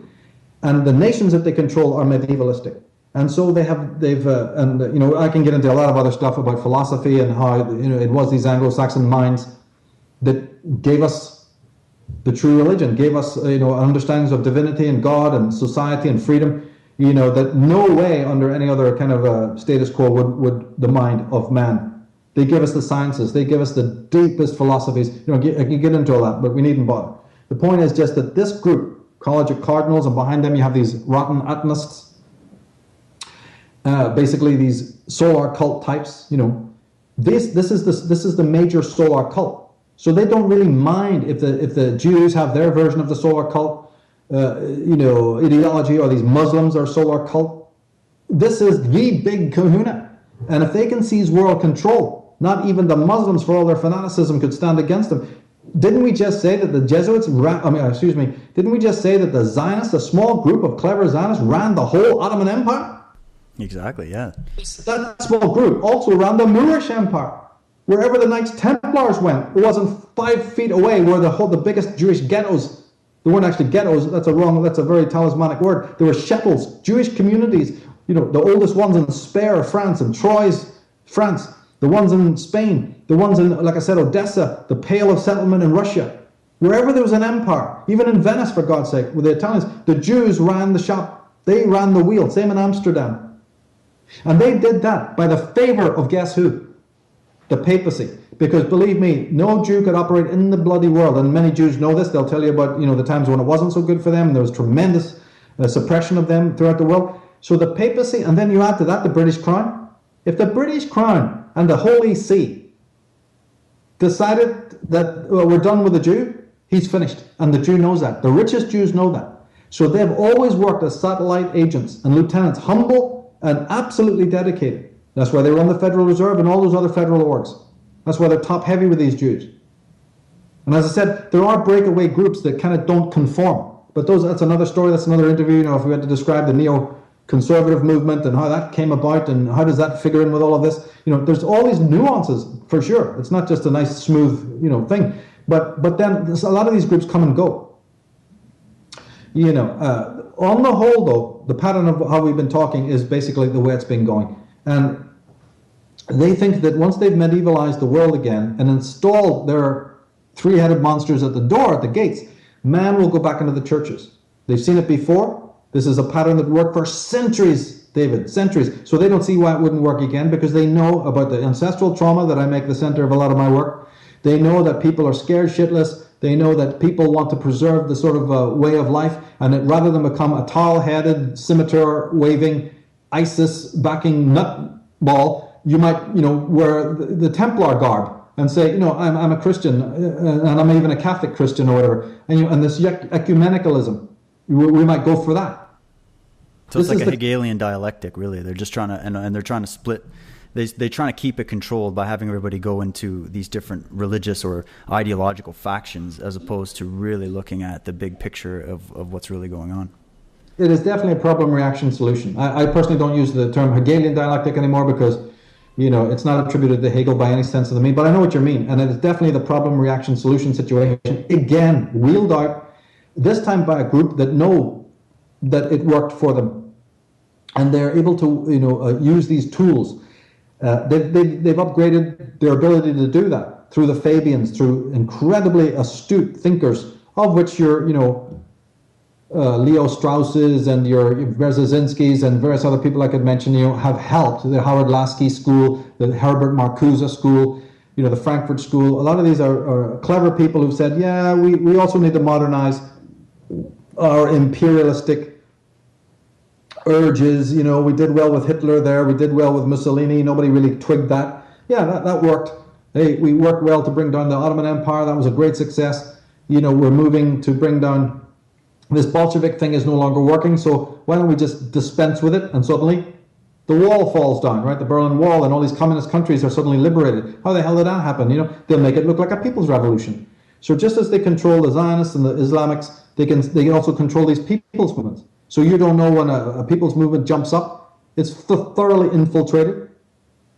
When a right-wing movement jumps up, it's completely full. It's totally, although, you know, there's some that are still okay, but on the whole, again, if we take since the fall of the Second World War, any so-called right-wing group has been basically controlled. Even if it started out, you know, with legitimate ideas of resistance and all that, it, like you said, it eventually gets infiltrated by these guys and these ideas. That we saw that happen with the whole Occupy Wall Street movement, where you had a lot of young people with ideas of, hey, something's going on, you know, we're arguing against the control that the banks have and these foreign corporations and all of that. But then all of a sudden it just got loaded with communists and these extreme socialist groups, and then it just petered out, fell apart. You had I think it was George Soros financing some infiltration on that front, and it's one example, but there's through history, from the Bolshevik Revolution and all the way up, you've got what you're saying. You've got these movements that represent an idea that, hey, we're fighting for our freedom and we're taking it back and we're doing this, but then it easily gets toppled. Yeah, it really does. And remember even the John Birch Society and other really, really interesting societies that tried to counter this wave of communism. Right, yeah. And that would have also been quite helpful in other areas. You know, where good Catholics, good Christians, good Protestants start to realize what was happening and how this was working. Yeah, but they were all immediately infiltrated and destroyed. And today, I never back anything myself. You know, personally, I'm just not inclined to do that. But even if I was, I would be very hesitant, because I know that their agents are absolutely everywhere. And so we have to take a different kind of, you know, you and I have talked about this before, about, you know, the libertarians and certain softer ways, you know, to move the world forward. Because when I was looking at the social media, I see a lot of pessimism. Some people are openly saying, I just don't get it, I'm traumatized myself and I don't see any way out of this. And my work has always said, no. You do not need to reinvent any wheel. You've got various forms of anarchism, you've got mutualism, you've got libertarianism. There are loads of things that have already been invented for us to not just have these two-party systems or even three-party, you know, systems that are so full and so contrived and so recent in history. And also then the key point is once you know about the red papacy, the shadow communism, this Euro communism, it's a form of imperialism. Once you're able to really realize who's running things from the top, then you're empowered no end. So how can people be saying they don't have the clue? Your intellect, your reason is the clue. The reading of the right works and discovering who the real, architects of control are. This is what has motivated me. As I said at the very beginning, I was motivated because I started to realize that it was people on the right wing, so to speak, that speak out the loudest against this takedown of the white West. It was the right wing people that speak the loudest against the red papacy, and I became more interested then in their version of history. It's not perfect. They have a lot of problems, but so does everybody else. Who's going to cast the first stone there, for goodness sake? And another reason, just if I can add this on a personal note, I got to see socialism and liberalism from the inside because my dad was a card-carrying Marxist. His father was a card-carrying communist. So all through my youth, they were also Irish Republicans. And so I was able to see socialism, his network of friends, his overt involvement with newspapers and the Communist Party of England, and his in our family life, all of his propaganda. So we were raised Marxist and communists. And I guess Ireland would be an excellent example for people to study when you talk about having these different groups taking control of power behind the scenes. I mean, with all these different orders and whatnot that you've gone through in other work. That's right. When I grew up, my father had a bust of Lenin for all the years I can remember on his mantelpiece. Not to mention all the other paraphernalia of, extreme communism, Marxism. And I have socialistic heroes. Don't get me wrong. I have Irish patriots. But it just happens to be interesting that the ones that I have as heroes all were taken out and killed before they could mature. Men like James Connolly and Patrick Pearse and Daniel O'Connell and men of that ilk. So these are the guys who were taken out. Interestingly, and it's these other guys who were pro what? In all the cases where the hero was taken out, the Irish patriot, they were anti-Catholic, they were anti-Vatican, they were anti-religious. In all cases where the patriot rose to the top, who was successful and led Ireland, even in a more of a revolutionary way, they were religious. Do you see anybody see a pattern there? It's the same pattern, that we see, like with everything we're talking about. It's the same modus operandi, it takes on different forms, I guess. Yeah, it's really interesting when you read it, you see. And in all the cases, as I say, the ones who were murdered or exiled spoke out against the true enemy of Ireland, the true enemy of the world. This is provable. I've written so extensively on this, But just on, again, a personal note, on the other side of my family, they're immigrants. So, here's a crisis now of immigration. Yeah.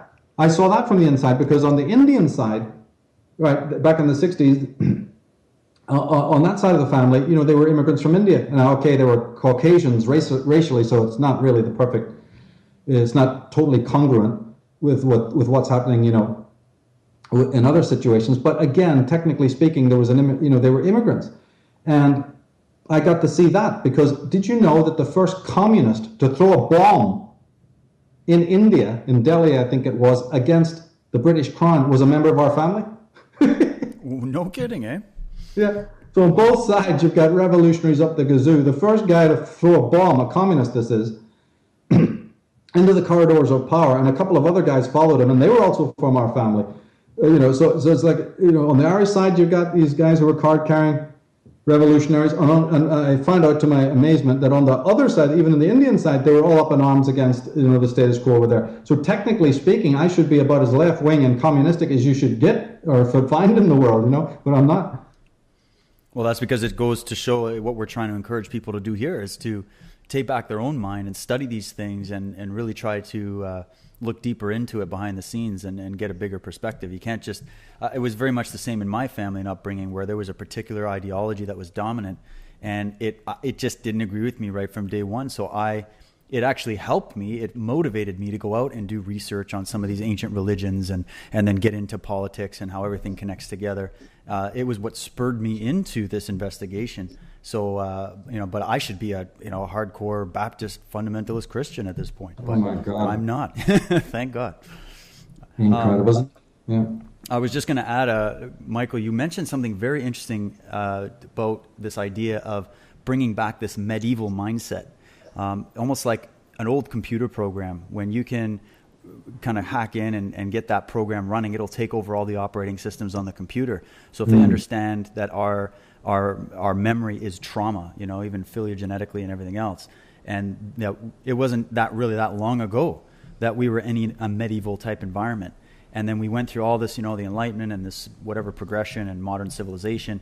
And now you've got these enemies like these extreme Muslim groups who are enacting medieval-like. They want to bring about Sharia law all over the world. They want to bring about this medieval mindset. They're cutting off people's heads on camera or whatever. One thing that's interesting, it might seem kind of off topic, but I've also been looking online at this phenomena of the resurgence of this flat earth theory, and how this has just suddenly been completely infiltrating into all the alternative media, and everybody's really chomping at the bit for it, and they're bringing all these legitimate conspiratorial facts together to try to say, oh, well, they've really been lying to you. It's just this flat medieval concept, and there's really no space and no universe. It's just us and all this. And it's interesting how that's risen up again in the same timeline that we're seeing this ISIS thing and many other factors that are really bringing people back to a primal state mentally. Did you have any thoughts on that in general, psychologically, this idea of bringing people back to a medieval way of thinking and the resurgence of this whole flat earth thing? Yeah, I see it all around. The flat earth thing is just one symptom of it. It probably will fade away, but again, there's an undercurrent of this decline I was speaking about earlier. When you don't have Germany and the kind of Austro-Hungarian Empire model, and you just have America, decadent America, clueless England, under the control of the Fabian thumb, and all these other isms and ologies that infect that country. And we could talk endlessly about the actual people who initiated these, like the Harold Laskys, and there's so many figures we could get into talking about. And then on the other side, you have the true spirit of the Anglo-Saxon race, which is progressive, scientific, and freedom-loving. Yeah, we've been in decline from that in an absolutely massive way. So all sorts of medievalism and even pre-medievalistic ideas are coming, and that accounts for why this Islamic groups have been funded. It's not just to give them arms and guns and whatever. That's only the smallest microscopic version of it. There's even these, as I said, these Marxist movements all over India that have been tenderizing India. We have to factor that in. We've got to factor in the like I said at the end of the article, the Chinese, not that they're going to rise to any power or anything like that, but they will be used as a means of propping up a bankrupt America. The papacy knows how to balance things out. They've already done it with the outsourcing, but now there's coming the outsourcing of the outsourcing, right? Where even if you and I had a company and we moved it to, say, China or to India, yeah, but now Malaysia, Burma, other countries that can charge us half what we pay for our business there are offering. So we would think, oh my God, to be competitive, I've got to go, and I will go. I know many people. I've had so many people, as an astrologer, come to me, ask me about this, where they're moving their companies that are situated in one country in the Middle East, but things have got expensive there because the country bordering is saying, come over here and we'll cut your expenses in half. Well, of course you're going to do that, isn't it? Because you outsource once, you have to outsource again. If you don't outsource, then you're just repeating the original problem. You outsource to get out of the problem, but now if you're staying in the secondary country, it's as bad as staying in the first country because the third country is charging you cheaper. So outsourcing is a never ending. As long as there's some swamp country that can say, come bring your company here, the outsourcing will inevitably continue until what happens? It's these third world countries like China that end up bringing the country, America's lowered so low that it's below the swamp countries, and the jobs come back to America, but not the America we knew, which is rapidly happening.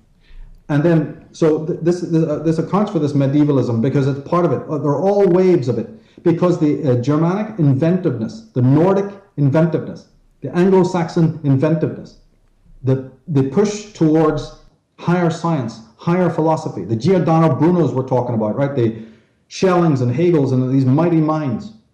Who were all suppressed by the Vatican and the 100%. Yeah. Completely. Yeah, no, it doesn't mean we have to agree with everything that Immanuel Kant wrote or what. I'm not saying that. I'm not an obsessed person myself.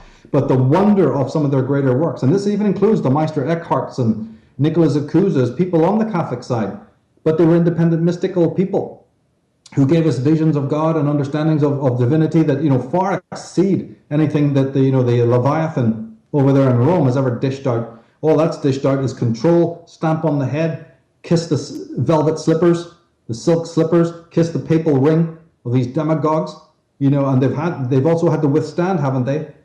Breakaway groups. Isn't that what Protestantism was meant to be? But then if you listen to the Avro Manhattans and you listen to the Father Albertos and the Malachi Martins, everyone knows that they not only weathered that storm out, but then went along to infiltrate the Protestant movements so that they're regressed.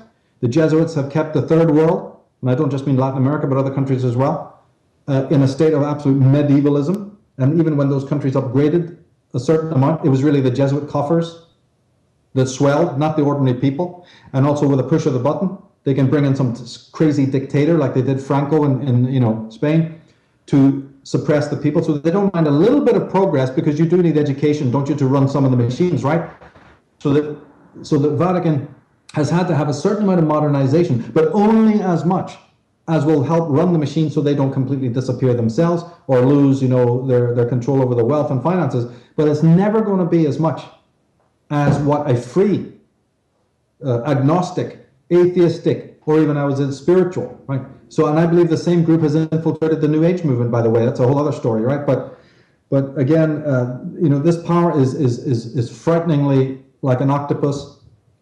Like all great powers, it's not invulnerable. But we have to then patiently, know how to bring it down and watch how all these institutions that surround us are getting more and more infantile, more and more with the handrails, more and more, about the three-headed monster to, as you said, trigger the limbic and even the sublimbic trauma. And you've got to guard against that with what? Psychic immunity. So when people come in, it's all hopeless, Michael, I don't get it. It's me, yeah, well, wait, you're going and you won't. You're the very poster child for what I'm saying not to happen. Exactly. Haven't you got any psychic immunity? You got a reason, right? Well, use it. Right? Get up and be manly and show that you, through intellect, we've defeated all of these evil forces before in history. Our forefathers, the dead, the blood of heroes cries out. They're not going to win. We will win. But we might need the fire to be lit under our arse.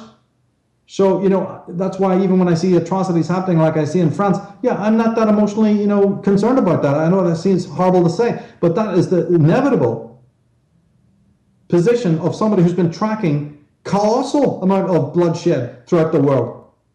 And then to see these nincompoops saying, oh no, it's false flag. Oh no, these potentates are meeting behind the scenes. Yeah, of course they do, because if you ran the government, you'd be getting reports from your intelligence bureaus telling you that our agents are reporting kerfuffle. So we got to meet, don't we? That's no proof of a false flag. That's proof of good intelligence and all the rest of it. But people refuse to look at the facts. And they will don't tell me there's no false flags. I've written it on myself. I've done whole DVDs on it. Of course it was false flag. There's false flags all over the place. But you have to discern between legitimate acts of hatred. You may have stuffed money into some of these extremist groups, and believe me, ISIS isn't the only one. We've been talking about so many more in this interview. But you may have done that, but you didn't create those people, and you did not create the hate in their hearts. And it's this hate in their hearts that I've been tracking. Yeah, it's interesting and good to track the money, and certainly that's a huge part of this. And some people are excellent at doing it. People we all know, Alex Jones and his team and other teams, these are very good at doing that, at tracking the dollar, tracking the petrodollars, tracking the financial aspect. But see, the financial aspect is only an aspect.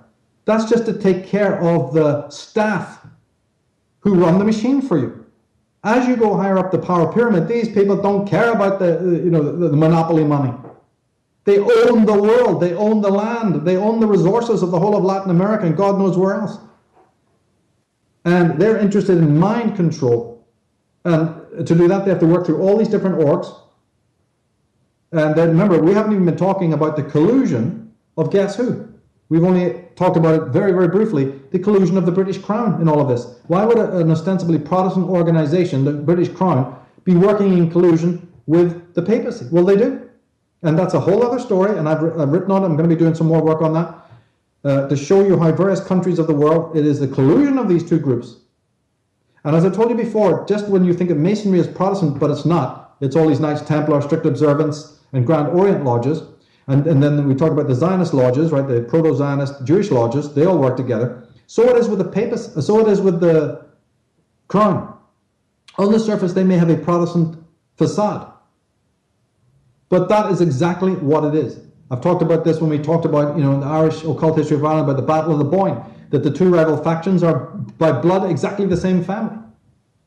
And we've done stuff, you and I have done stuff with Ralph Ellis, showing all of this, how this comes to bear. That these are paganistic, solar cult people to whom the Catholic ideology is a front, that the Protestant ideology is a front. These people go back to Parthia. These people go back to ancient Egypt. These people go back prior to Zoroastrianism. And so all these edifices that we see, like in Rome with Constantine and his conversion to Catholicism, and behind that is your Sol Invictus. Behind that is your cults of Cybele. And all, remember the female Adrian Illuminati tie-in where we went beat that to death in 9 hours of showing how all the symbolisms of every edifice you can show me, from Zurich to Brussels to outside the EU headquarters, inside the EU headquarters, inside the Knights of Malta Temple, inside the Scottish lodges, inside the Masonic lodges of the House of the Temple, and everything else in between and upside down and inside out is female symbolism.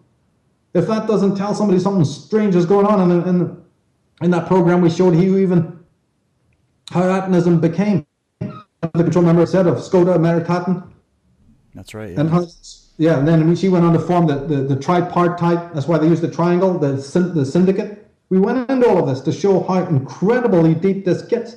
So the Protestant Catholic front, the Muslim Judaic front, this is nothing but the Punch and Judy show. And so people who just continually focus energy on that, yeah, they're good. Maybe they're doing some minor good. But until they really work on this higher level, and I've been saying that since the outset, that I deal with the higher tiers of the pyramid. I deal with the core, the source of a lot of this stuff that then spits out and becomes this hydra, this big octopus. And if you're just trying to, it's like you're trying to fight a sea monster, right, with a spear, and you're just thrashing away at one arm, and it's got 18 fucking legs, how are you going to kill that monster? You've got to fire for the heart, or the eye, or the weak point. That's what Professor Tolkien was talking about in Lord of the Rings and The Hobbit. That's what you've got to do. Find the Achilles heel. And that's what the article does. And I'll be continuing to post stuff on that, to try and bring some sanity back. So that even though we do look at these other thrashing heads of this Hydra, we never forget the body, the secret body that is running the show, and how they even gained their power, and how they finished their internecine rivalry within their own organization. And then, again, never forgetting, as you so brilliantly pointed out, the overall agenda to infantilize the world psychologically, and it's not hard to do. If you only look around at people, you just look around at people and go, they're pretty much infantilized already. Yeah, we're already there. I was just going to say. They're already there. As you say, the Starbucks generation, this lunatic one-click generation, because what? As we said at the beginning, only a small percentage of the frontal lobes is running your body, your brain. And once these commissioners of lies, once these papists and their agents on Wall Street, not Wall Street, but Madison Avenue in Hollywood, once they know how to program that deeper part of your brain, and my God, I've gone, from the outset, trying to show how they work with these symbols, you see, to do this. They have no problem making you into a perfect love puppet, and you will, even in the end of the day, be rushing in to the churches, which is their desire, or at least, if you don't go that far to become a religious, scion, you are at least politically aligned with them and their policies, right? That's the start. They like you to go further and even convert, and Tony Blair did it, so if he can do it, why can't anybody else? And but even if they are dealing with a bit of a secular society, a little bit, there's still those grains of independence left. Okay, well then, we know that you're still in bed with us politically. We still know we've infected you with our political super left-wing liberalistic agendas, and that will do the trick. And so even if you don't buy into it, well, your kid will. So, it'll be that we don't mind working with the next generation. And just to make sure you never have a moment to sleep, we've got the Zionists over here, shaking, it's like tracking an animal. They shake, you're grouse hunting, the beaters, right? They're beating the drums. So you got the drummers over there, this group of orcs, and over there on the other south side, you got another group of orcs. and we can dish out any kind of other orcs that you want, just to make sure that, you know, the political power comes into where we want it, and also the religious power, which is really psychological power, is also galvanized. And we don't even care if that's over a lot of years, because that's what we specialize in. We know you can't hurry these things. Our Fabian sidekicks have told us, don't hurry it, for God's sake. Always go dead slow, because, you know, boil the frog. And so a little tiny group of people today, you know, this alternative movement, people like yourself, David, you know, Alex Jones, they're aware of all of this. But we are a very small group, so we have to use the social media, and we have to, you know, get these articles out and publicize them. Your radio show must keep going, things like that, or in some other form, you know, making videos, making stuff, and do a good job. You know, and I do as much as I can. As I said, I've been tracking this since my earliest days, when I didn't like the stench of the liberalism and the socialism that I was being preached to every day. You know, there's a long story behind that, how I changed my spots, you know, but it's such a horrific tale, you know, I never want to put it on the airwaves. But the some result was, you know, I realized there was a total disingenuousness here, and that then, you know, blew my world open. I started to look at the other side. I became very, very open-minded. And as I say, I have many socialistic heroes, especially amongst the Irish patriots. But again, I noticed that they were all the ones taken out because they're strictly non-religious. Whereas all the people who replaced them tried to step into their shoes were pro-religious. And that sort of then, you know, and many other things down the line, then started to show what was going on. But this is, you know, again, as I say, I'll be continuing to, you know, harp on this as you know, down the line, and because I do think there will be more atrocities. And as I say, these atrocities have been continuing anyway since the 1960s and before, with the mass immigration, the multiculturalism, and then this assault on basically the Anglo-Saxon consciousness. So that could be, I guess, considered like the real, what you'd call false flag, for example, where you're talking about how this is a Trojan horse tactic, where, you know, you get this type of you get these type of people in under the flag of, well, we got to help the people that, you know, we're also helping to bomb and destroy their infrastructure, and included in that we're going to get a lot of extremist terrorist types who are going to infiltrate it, as even the group ISIS has said publicly that that's what they want to do. They want to infiltrate these immigration waves. But one thing I wanted to say just about the idea of it, you know, maybe this event or some of these events being like a 9/11 type of thing, where, you know, you have the desire for a lot of these Western powers to maintain their power. They know this war is going on. They know they've got these radical Muslims. The intelligence community probably has a better thumb on this than they're reporting. And you know, if they just let the door open and let these guys run loose, you know, they've got the pit bulls ready to go. That doesn't separate the knowledge or the understanding that we're dealing with an extreme hatred or an extremist ideology. Absolutely. Whether it's a false flag or not, right? This is the idea is that it's going to happen either way. But one thing that I find interesting is that with these types of events, they're planned on, you know, as you pointed out, very astrologically timed. The dates are questionable. There's questionable witness reports that come out where they're saying, well, the shooter got out of the truck and he was built like a weightlifter. He was a white. He wasn't, you know, an Islam. And then there were also terrorist groups there. So, you know, you almost have this idea of collusion. You know, I mean, who really knows? But I mean, what would you think about how possibly they're doing this to keep this kind of fear going? Because look at the reaction in Paris right after. You've got them declaring, you know, pretty much martial law. They're trying to push bills that they were already on the table prior to take away people's rights and freedoms and liberties. You know, Alex Jones and others have been talking about this.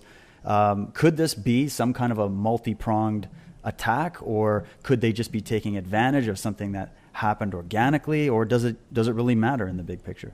It matters. I mean, the 9/11 was a good, you know, anecdote there. I'll talk about that in a minute. But this one, yeah, if you pull back from, you know, everyone knew it was Friday the 13th, but when you really get into the nitty-gritty of the astrology, it's not really much the calendar day so much. You've got to look into the lunar zodiac. You've got to look into the stellar zodiac. These are the things they work with.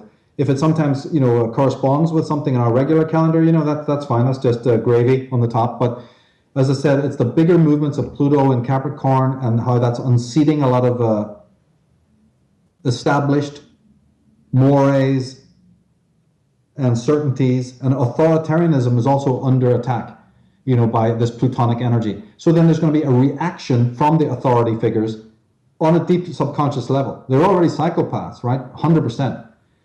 In fact, they're the ultimate alpha psychopaths. So obviously they're already demented. So it's very easy for subconscious forces to work through these people because they're nervous, and they're pathological. And so when certain astrological alignments are happening, these pathological people feel themselves being destabilized and then react in exactly the same way as a person in a fucking straitjacket, peers at the soup he's been given because he's sure it's poisoned, you know what I mean? This kind of thing. There's no reason in it, So these guys are absolutely crazy. The history of their crimes is so deep, or the crimes of their forebears, is so awesome that they're also reeling from that. They have sick, toxic psyches. Now, given the case that you mentioned, 9/11, especially with the Tower 7, and everybody goes, wait a minute, that had to be a Zionistic Jewish thing because didn't that Silverstein, right, know how to ensure it, and he got the money for the destruction of his buildings, so it must be Zionistic, but wait a minute, no, the Islamic guys were in it, that's been proved as well. So I'm confused. But if you've been listening to what I've been saying, you're not confused. These people are only Jewish on the surface, only Islamic on the surface. The ones who are higher up, who serve this hidden papacy, they know how to wear these masks. Right. You've got to see through these, Punch and Judy, demeanors or facades. And they know how to mind control their followers as well. Like you have, you're kind of mentioning the Lord of the Rings. You have like these orcs or whatever that are just they're pawns in a bigger game. They have no idea. They're just out there as cannon fodder, right? So you radicalize or give these guys psychopathic ideas, medieval, emotional, limbic ideas that they're completely committed to the point where they're willing to kill themselves for this.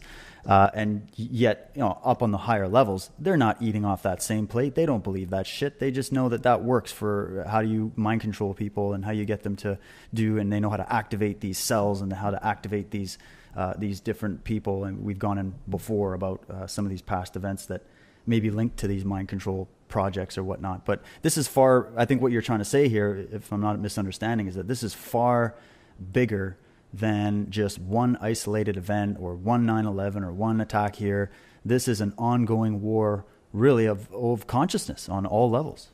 Yeah, and it is, and you have to watch the astrology because sometimes there's big delays. They know when to move, when not to move. That's a key part of what I personally am into. But like I remember they said this place in France where the slaughter actually happened was they keep on telling you that it was owned by some Jewish family who sold it a while before it was used. So don't you see how they love headlines like that? Because then it polarizes people into saying, just like it was with the Silverstein and the towers, oh, it must be Jewish. Then they hand you another dollop, the next dollop, oh no, it must be Islamic. You see, so they love this because they know it's neither. But they're going to polarize the hell out of you by throwing out these little gems, these little anecdotes, so that people charge off. And now half of the world is convinced, yep, it's all a Jewish conspiracy, like I've been telling you. And the other guy goes, no, you're wrong. It's So here you got two factions throwing stones at each other, taking sides. Even though Zionism might be involved in this clearly because of the yeah. But on the higher level you're talking about, this is all orchestrated completely. Yes, it's all like you said, the problem reaction solution, where these parties fight in order to create identification or disidentification. If you end up being so sickened by what Jews are and so sickened by what Muslims are or what they're meant to look like, because I'm not implicating by any means all Jews or even Muslims for that matter, right?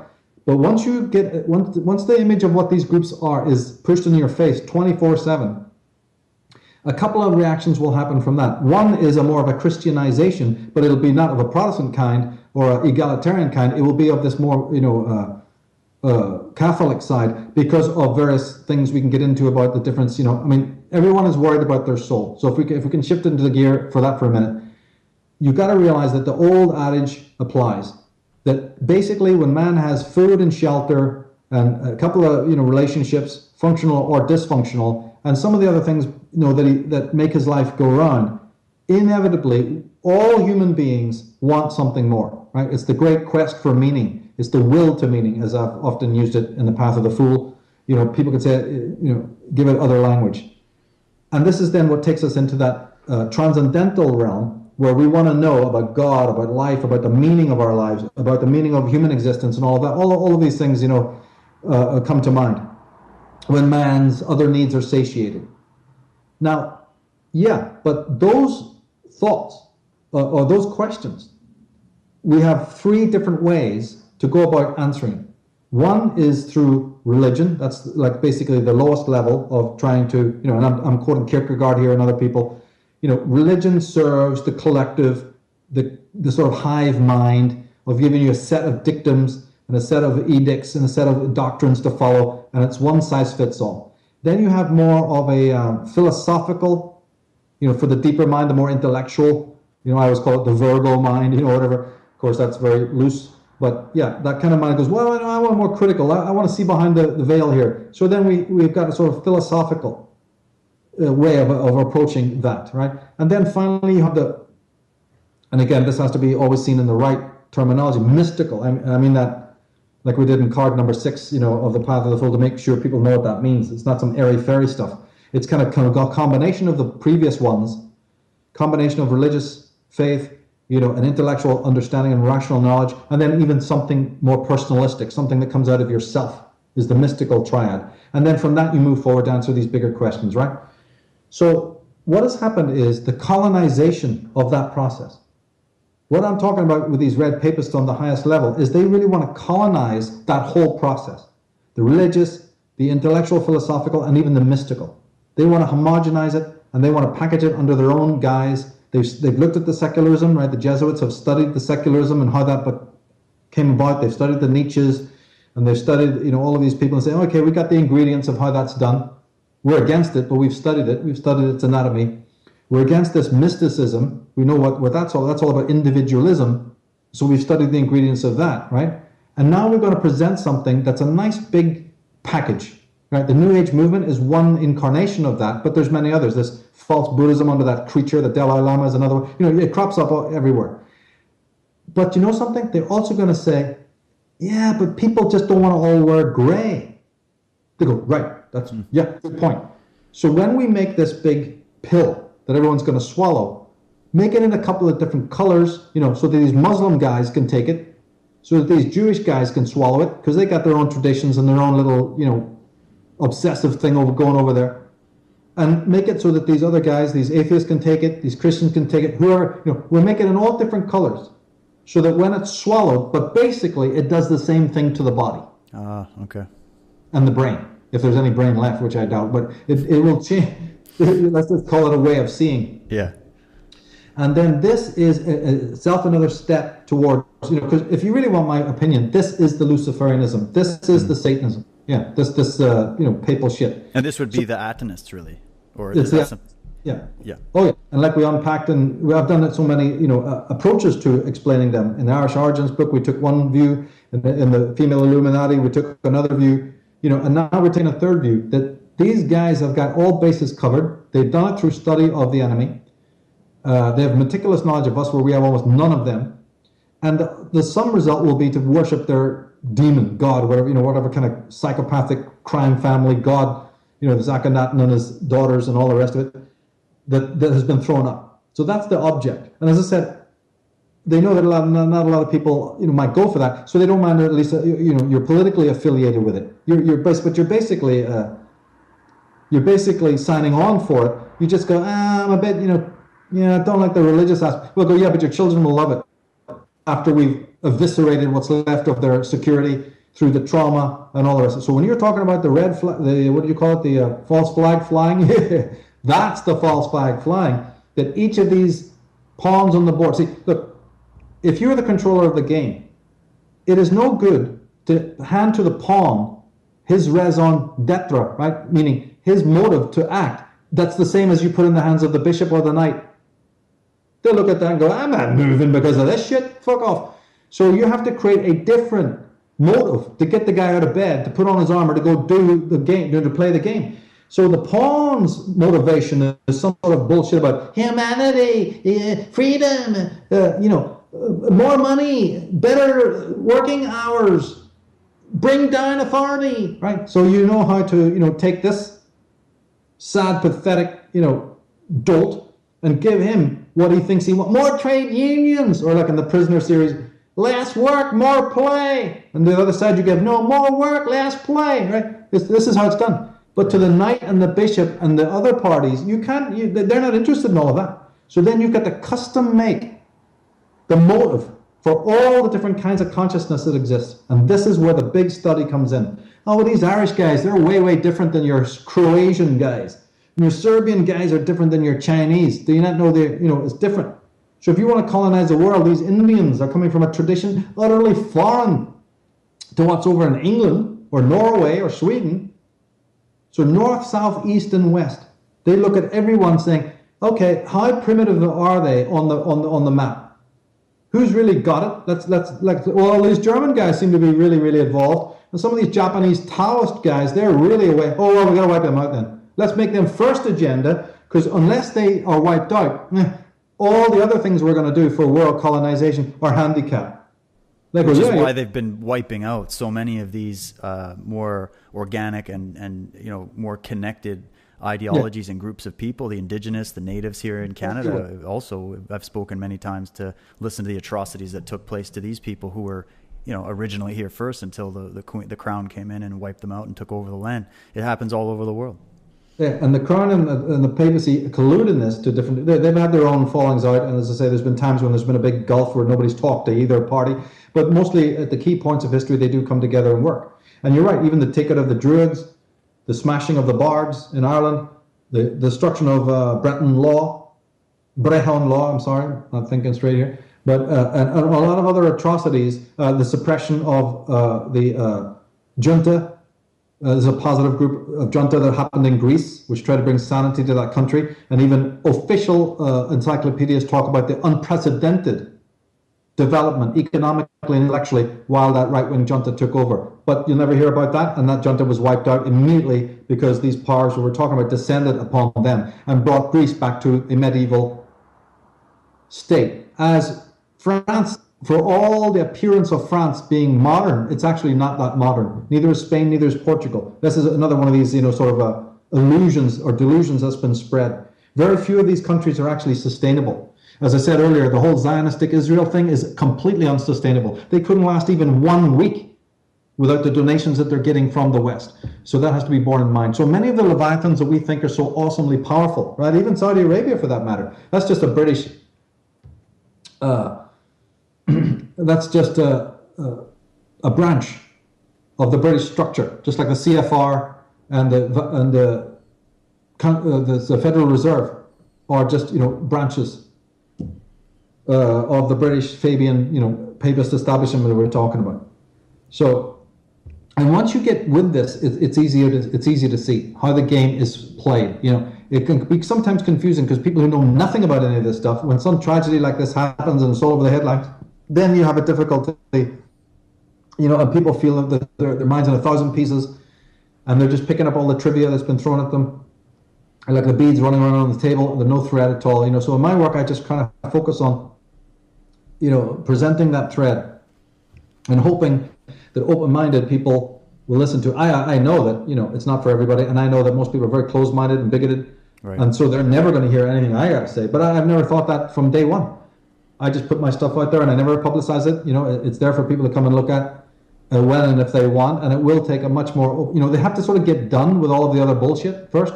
It's almost like you have to listen to all those voices to realize there's still holes. And I'm glad to say a lot of people, who follow my work are aware of this. They know that something doesn't feel some of the other accounts of what's going on. And then they say, Michael, I'll come to you because, you seem to tie it all together better. Because these guys have bits of the truth and all, but there's something missing. I can tell there's something missing, and so I'm glad to see that that's been happening more and more. So, well, and you source your work. This is I love how when you're putting work out there, you're not just going on an opinion. Although opinions are valuable as well. It's here's some facts, and now it's up to you to put this puzzle piece together. This is detective type work, as we've said many times in the past. And you make a good point, because if their goal is ultimately to colonize the mind, which this has been replete through all of this information, is that's really what the goal is to, if you can colonize the minds of the people and people in power or allegedly in power, then you've got the control hook, line, and sinker. Well, with these types of atrocities, you've got another bit of trauma to push in people's faces from both the mainstream and alternative perspective, whether this is a false flag or not on the surface. The bigger act of terror or violence is really happening in people's psyches as a result of this, because they can just continually bash you over the head with all these images and these crying victims and all of that. And obviously, my heart genuinely goes out to these legitimate, innocent people who are suffering as a result of this. But it would be the same all over the world. That's just the humanity aspect coming out in me. But that attack didn't just happen now to Paris, just like 9/11 didn't just happen to America. It's been a ripple effect, and it's going to ripple effect throughout the entire world as the media pushes this out, and then as all these agendas start unfolding all over the place. That's right, I will. And, again, for people, that hopeless streak I talked about where people are reacting wrongly like that, I got my forum. Those threads tell you about how you don't have to invent the wheel. I try to present, the ideas of the greats. You don't have to agree with them all, but there's some really wonderful work. So I'm bringing history to people, say, oh, all these things that you're thinking about have already been thought about since the time of Plato. And they have these solutions. So just because you haven't heard about it in your college or your university, we already know why that is. So, pick up the slack on your own time, read these wonderful, writings, and whether it's economic, financial, permaculture, I don't know what, philosophical, it's all been already there, created. And this accounts for consciousness, what consciousness is, as I said, what divinity is, and all the way down to the lowest level. Because I said why we've been talking so much about the bigger picture is because that bigger picture, particularly after the fall of the Second World War, after the Second World War, has slowly declined the intellectual awareness. Now, it was already ongoing before. Where we would have been had these, German idealism and some of these other trends, had they been allowed to continue, our world would be utterly transformed. So on their graph, they simply isolated first where the biggest obstacles were, where they had to go plant the dynamite the most, and where they had to continue, to police, right? And they did this through your various philosophical colleges, who they put in power there. They're mostly Jesuits or commies, right? Making sure that philosophy would be steered towards the left, whether your Jacques Derridas and all these other, crumbs, utterly fraudulent people, to make sure that it moves further and further and further away from the Germanic model. And that's over the long term as well. The misinterpretation of people like Hegel and Schelling and others, it's a tremendous work. We could do hours and hours on that. I've been studying that for years, how that was done. And so let's just call it the German Romantic tradition or mystical tradition, got completely occluded by all its positivism and materialism, and how it infected Oxford, Cambridge, all of the colleges all over the world with these little, leftist commies and basically Fabians taken over to make sure that that would all be poo-pooed and dismissed, and so some of this bankrupt. And we've talked in other interviews before how it's so bankrupt that they're in a bit of a dilemma now what to put in its place. In fact, if you watch the media closely, you'll find them actually trying to integrate some of this stuff from these taboo areas back in, but they put their own signature on it, which is perfidious. Exactly. Yeah, really perfidious.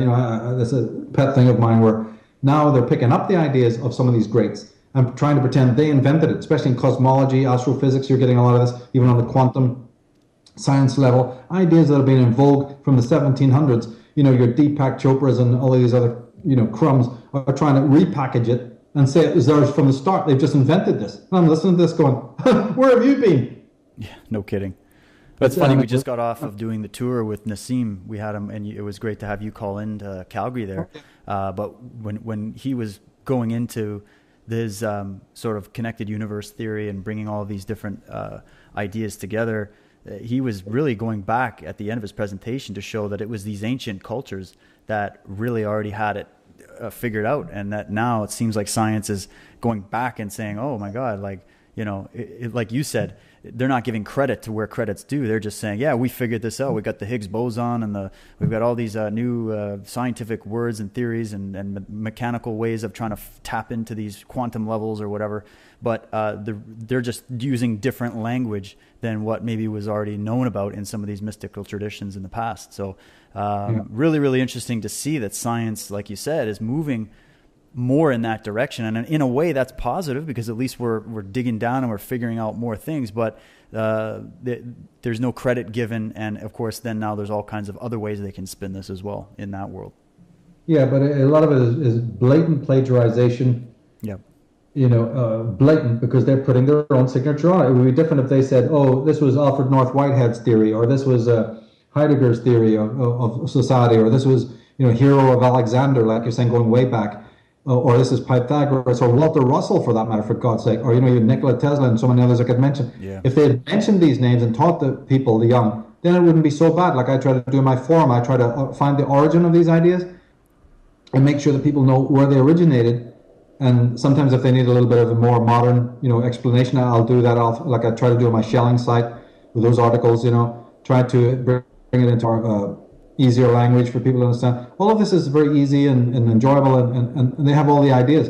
But the powers that be want you stripped away from that. And, they've been doing this now since the end of the Second World War. And then they've had the biggest tool to help them do it, i.e. the media. Like we talked about Hollywood, and we talked about, the BBC.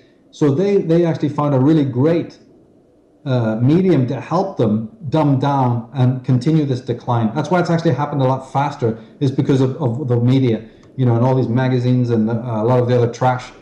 We talked about the deadliness of this in the end of the Female Illuminati, about how it affects women's minds and atavistically and all of that. Yeah. But it's happening right across the board to either foment identification, or, as I said, disidentification. They've studied all the minds. They've studied all of the different complexions of the psyche, and so there is no easy way. We have to do the same thing. See, so this movement that I'm involved in, I'm always pushing it to become highly psychological. It's like I'm probably the first one to even really insist that psychology plays a part in alternative matters, so that we can get into their minds of the controllers to see what they're doing, so we can undo it. Without that, you're hopeless. You're just going to be wearing the garb that they have they've made it on their loom. They've woven it for you, and you're putting it on. What good is that going to be? You're already then destroyed from within. Well, it's so key, and that's why I really appreciate these shows, because we can continue to hammer the point home that if you don't understand your own psychology, and the enemy does, right? And these different nefarious groups, and even just look at Madison Avenue and how they manipulate your drives on lower levels to try to get you to buy products and buy ideas. And these politicians, they're really good with these talismanic words, and we know there's a whole body of knowledge that these groups have access to about our psychology. So we have to then do the same kind of homework. We need to become formidable opponents in this fight for the freedom of our minds, because if we don't do that, if we're not aware of who the real enemy is and where the attacks are coming from and what's the methodology of the attacker, then how can we possibly defend ourselves? And I mean, I'm even in a practical sense, coming again from a martial art point of view, you got to think strategically about how you're going to defend your body in a physical sense, and it would be the exact same thing psychologically. You have to be aware of where their attack is, how the attacks are coming, in order to be able to deflect or to dodge that. So, and we did that as well, even on a more personal level, with the whole psychic vampirism concept, where this can happen, sure, on the big political stage and in all these machinations behind power and whatnot, but it can also happen individually with people in their own social groups and with their friends and their family, where they're giving their own mind away, and they're giving away their own power and their own psychic energy away to others. And so on all levels, we really have to take back our minds and really understand how important that is. Exactly. If you don't have that extra knowledge, and some of it is historical, yeah, but a lot of it's psychological. If you don't know that, say, then you may be well-meaning, like a lot of these right-wing groups or even white supremacist type groups. Yeah, all those groups think Hitler was a great guy. What are you going to do with that?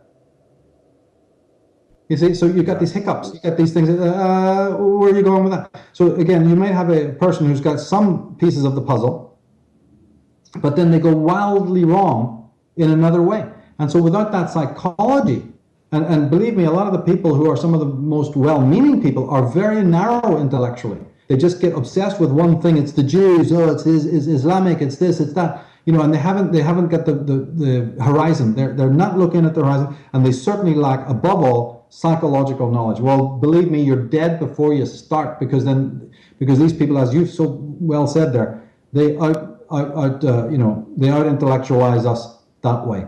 And so, to order to counter the deeper levels of control one has to become profoundly psychological, because they're controlling us like one would control a bunch of ants, in an ant hive. And we have to discover the contours of that hive, start to sense what's not quite right, what doesn't smell right, and see through illusion, see through these pitfalls, and learn how these Hitlers and these other leaders manipulate us psychologically. That's the key thing, you see, by either working on identity or culture, all the things, and determine what's right and what's wrong with that. This whole multicultural thing is an assault on that. You see, they don't want you thinking in nationalistic terms. They don't want you thinking in racial terms, and so they've done tremendous amount of damage there. And so on and so on and so on. But again, my work is always about tracing it to the root, and then when you want to say, oh yeah, well, Michael, but then okay, even if we were to get rid of all of this, I don't see what it can be replaced with. Then the other part of my work does that. The philosophical side, the psychological side. And then, like I say, on my forum where I present miscellaneous, modes and all sorts of other modalities that can be brought to bear by a person. So there's no need for any pessimism. There's no need to self-sabotage yourself by thinking, oh, woe is me, if I get rid of these monsters from the seats of power, we'll all crumble and fall apart. You got to be kidding. It's getting rid of them, you'll rise. And I can prove that. That's why I'm into these earlier traditions, is because I show you what was going on, in the mind and in the world of these paradigms that were completely suppressed. And martial arts, by the way, is one of them. That's just a subsection of the whole Taoist Zen, understanding of life, which is vital. If kids were brought up with that, if they were made curious again, if they were brought into their bodies again. I'm writing 2 new books. The one will be out soon next year, and then the one a little bit later on. And we're going into this whole question of the body and the body consciousness and all the myths and the disinformation, you see, about the body and its secrets and its mysteries, very much from a Wilhelm Reich point of view. And I'm going to be publishing that next year. So there's a wonderful tie-in there, because the children, as I've said in so many other works, they're open-minded and they can learn this again. So it's never a reason for pessimism. See, pessimism is part of the work of the poison, isn't it? It's the worm-tonguing that's made you pessimistic. So you have to snap out of that. And you can't do that until you've studied intellectually some of these things to give hope and say, my God, I didn't know about this guy, I didn't know about that guy, I didn't know about Walter Russell, I didn't know about Schelling or any of these people. Now I do. And that gives me great hope. I can see so much more. And then what you're doing is you're re-enlightening yourself. And for every step of the way that you do that, you're getting rid of these specters, these shadows of this false religion. Like I said, it's trying to repackage itself so that it can smuggle in a bit of pseudo-philosophy, pseudo-psychology. Like I said before, a lot of the people on the right, they think they're doing good work, but then they bought this Hitler lie. A lot of other people who are into psychology going, I don't like all that psychology. Wasn't Freud a Jew? Yes, he was a Jew. Is that relevant? So was Otto Rank. So was Viktor Frankl. So was Erich Fromm. So was Karen Horney. So was another huge list of so was Wilhelm Reich, for Christ's sake. Is that anything relevant to do with it? Anything? Sure, psychology can be manipulated and used. But it also is the way out of some of your great... In fact, let me put it this way. Do you know that the greatest threat to the papacy on the ideological levels we're talking about is psychology? Because Freud brought to man the best way out of their trap. Because before psychology, what did you have? The confession. That's right. To whom did you go when you wanted to talk about those wet dreams you were having, or the sinning... Yeah. And looking up the girl's legs, lives down the street. Well, I'm going to head over to the local priest, because that's about all. I'm going to feel a bit of a catharsis there, right? All right, brilliant. That's where you're going? And what he's selling you is more repression, which equals more wet dreams, more fantasies, more repression of your body and your mind. So when you're locked into like I say, this religious treatment of your psyche, it's only making things worse. Freud was one of the people, he wasn't perfect by any means, but the Freuds, the Jungs, and all of these people are the guy who said, we don't need religion anymore. We're going to introspect. Ever heard of that? We're going to take responsibility. We're going to go on a walk down a country lane, you and me. You're going to sit on the chair and the bench in front of me, or you can lie on the couch, and two human beings now are going to talk about the most intimate, stuff of your life. And we're going to do it without any trappings of religion, because that might even be the problem as to why you're knocking on my door in the first place. So when psychology came along, far more than your Nietzsche's, far more than anyone else, far more than any other little, hybrid version, like Kierkegaard offered the world, kind of a updated Christianity. Yeah, forget all that. When psychology came along, it was the biggest threat because it stamped on the territory that the church had won for itself through millennia, David. And with the moment that psychology came along, in all of its different colors and contexts, some you like, some you don't, but never forget for a moment that was one of the death blows to this church, to this papacy, is for a man to understand that he is responsible for his own psyche, to start studying it, to start thinking, what are my under thoughts? What is this thing called the unconscious? Why am I unconscious that there is even an unconscious? Why do I live like a mad person without even wondering about my subconscious desires? And then when I feel weird sexual peccadillos or some other anxieties, I run to the local priest, who's only got to hand me some Hail Marys and more other repressive stuff that just makes the problems worse and worse and worse until a whole generation is in lockstep. So they want to attack psychology. And you know something? They're doing really well, because the person who thinks that, well, I'm not going to get into psychology because Freud was a Jew, well, they've succeeded then. Absolutely. That's so true. I mean, just the idea alone, people like to get into the drama and name and pick on certain names of people and all this, but you got to go look at the information, look at what they're telling you, look at what's been told to you in many ways. I mean, yeah, there's the modern psychologist, but as you've pointed out many times, Michael, you go back into a lot of these ancient ideas.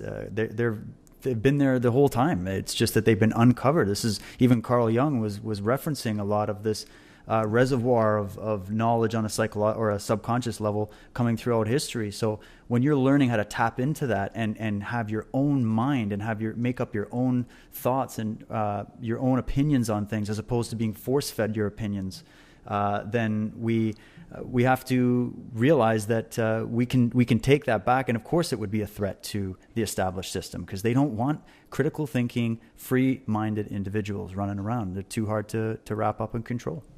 Yeah, that's basically it in a nutshell, and we, on the other hand, once we get psychologically empowered, know some of the stuff I've been talking about throughout my works, oh my God, the whole thing shifts, and we're no longer fighting then with the weapons that they've handed us, is basically where it is. But all these other people that you see on the world stage today, be they Zionists or Muslims or fanatical Christians or evangelists or whatever, they're working without those tools. So of course they're just going to walk around like, headless chickens, bashing and murdering and killing each other. They know no other thing.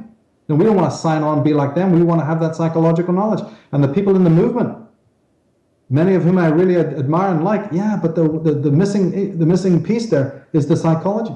So that's has to be thought about and factored in as we move into the future. Absolutely. Well, Michael, it's an absolutely fascinating interview. I have to review it myself. And folks listening, we're going to put a bunch of links in the description field of the video so you can check it out and research it for yourself. You're definitely going to want to check out Michael's new article, The Red Papacy and Advent of Eurocommunism. It's on his website, michaeltsarion.com. I will throw the link in for you. And Michael, once again, it's been a true joy. I hope we get to do a follow-up soon on this, because this is really opening a big can of worms. So I appreciate your time today. Well, thank you for giving me the opportunity. And yeah, there are lots of other areas to get into with the Ottoman Empire, and there's a whole story to be told there, even going back to the Franco-Prussian War and the First World War. There's so much more to add. But I do encourage people to read the article, because it's seminal and it is very timely as well. So again, great thanks to you, David, for all your personal work in these areas, and also for inviting me on again today. Thanks a lot. My pleasure. You were a big inspiration for me, and I hope we can just pay it forward. And thanks to those listening, and we will catch up again with you soon.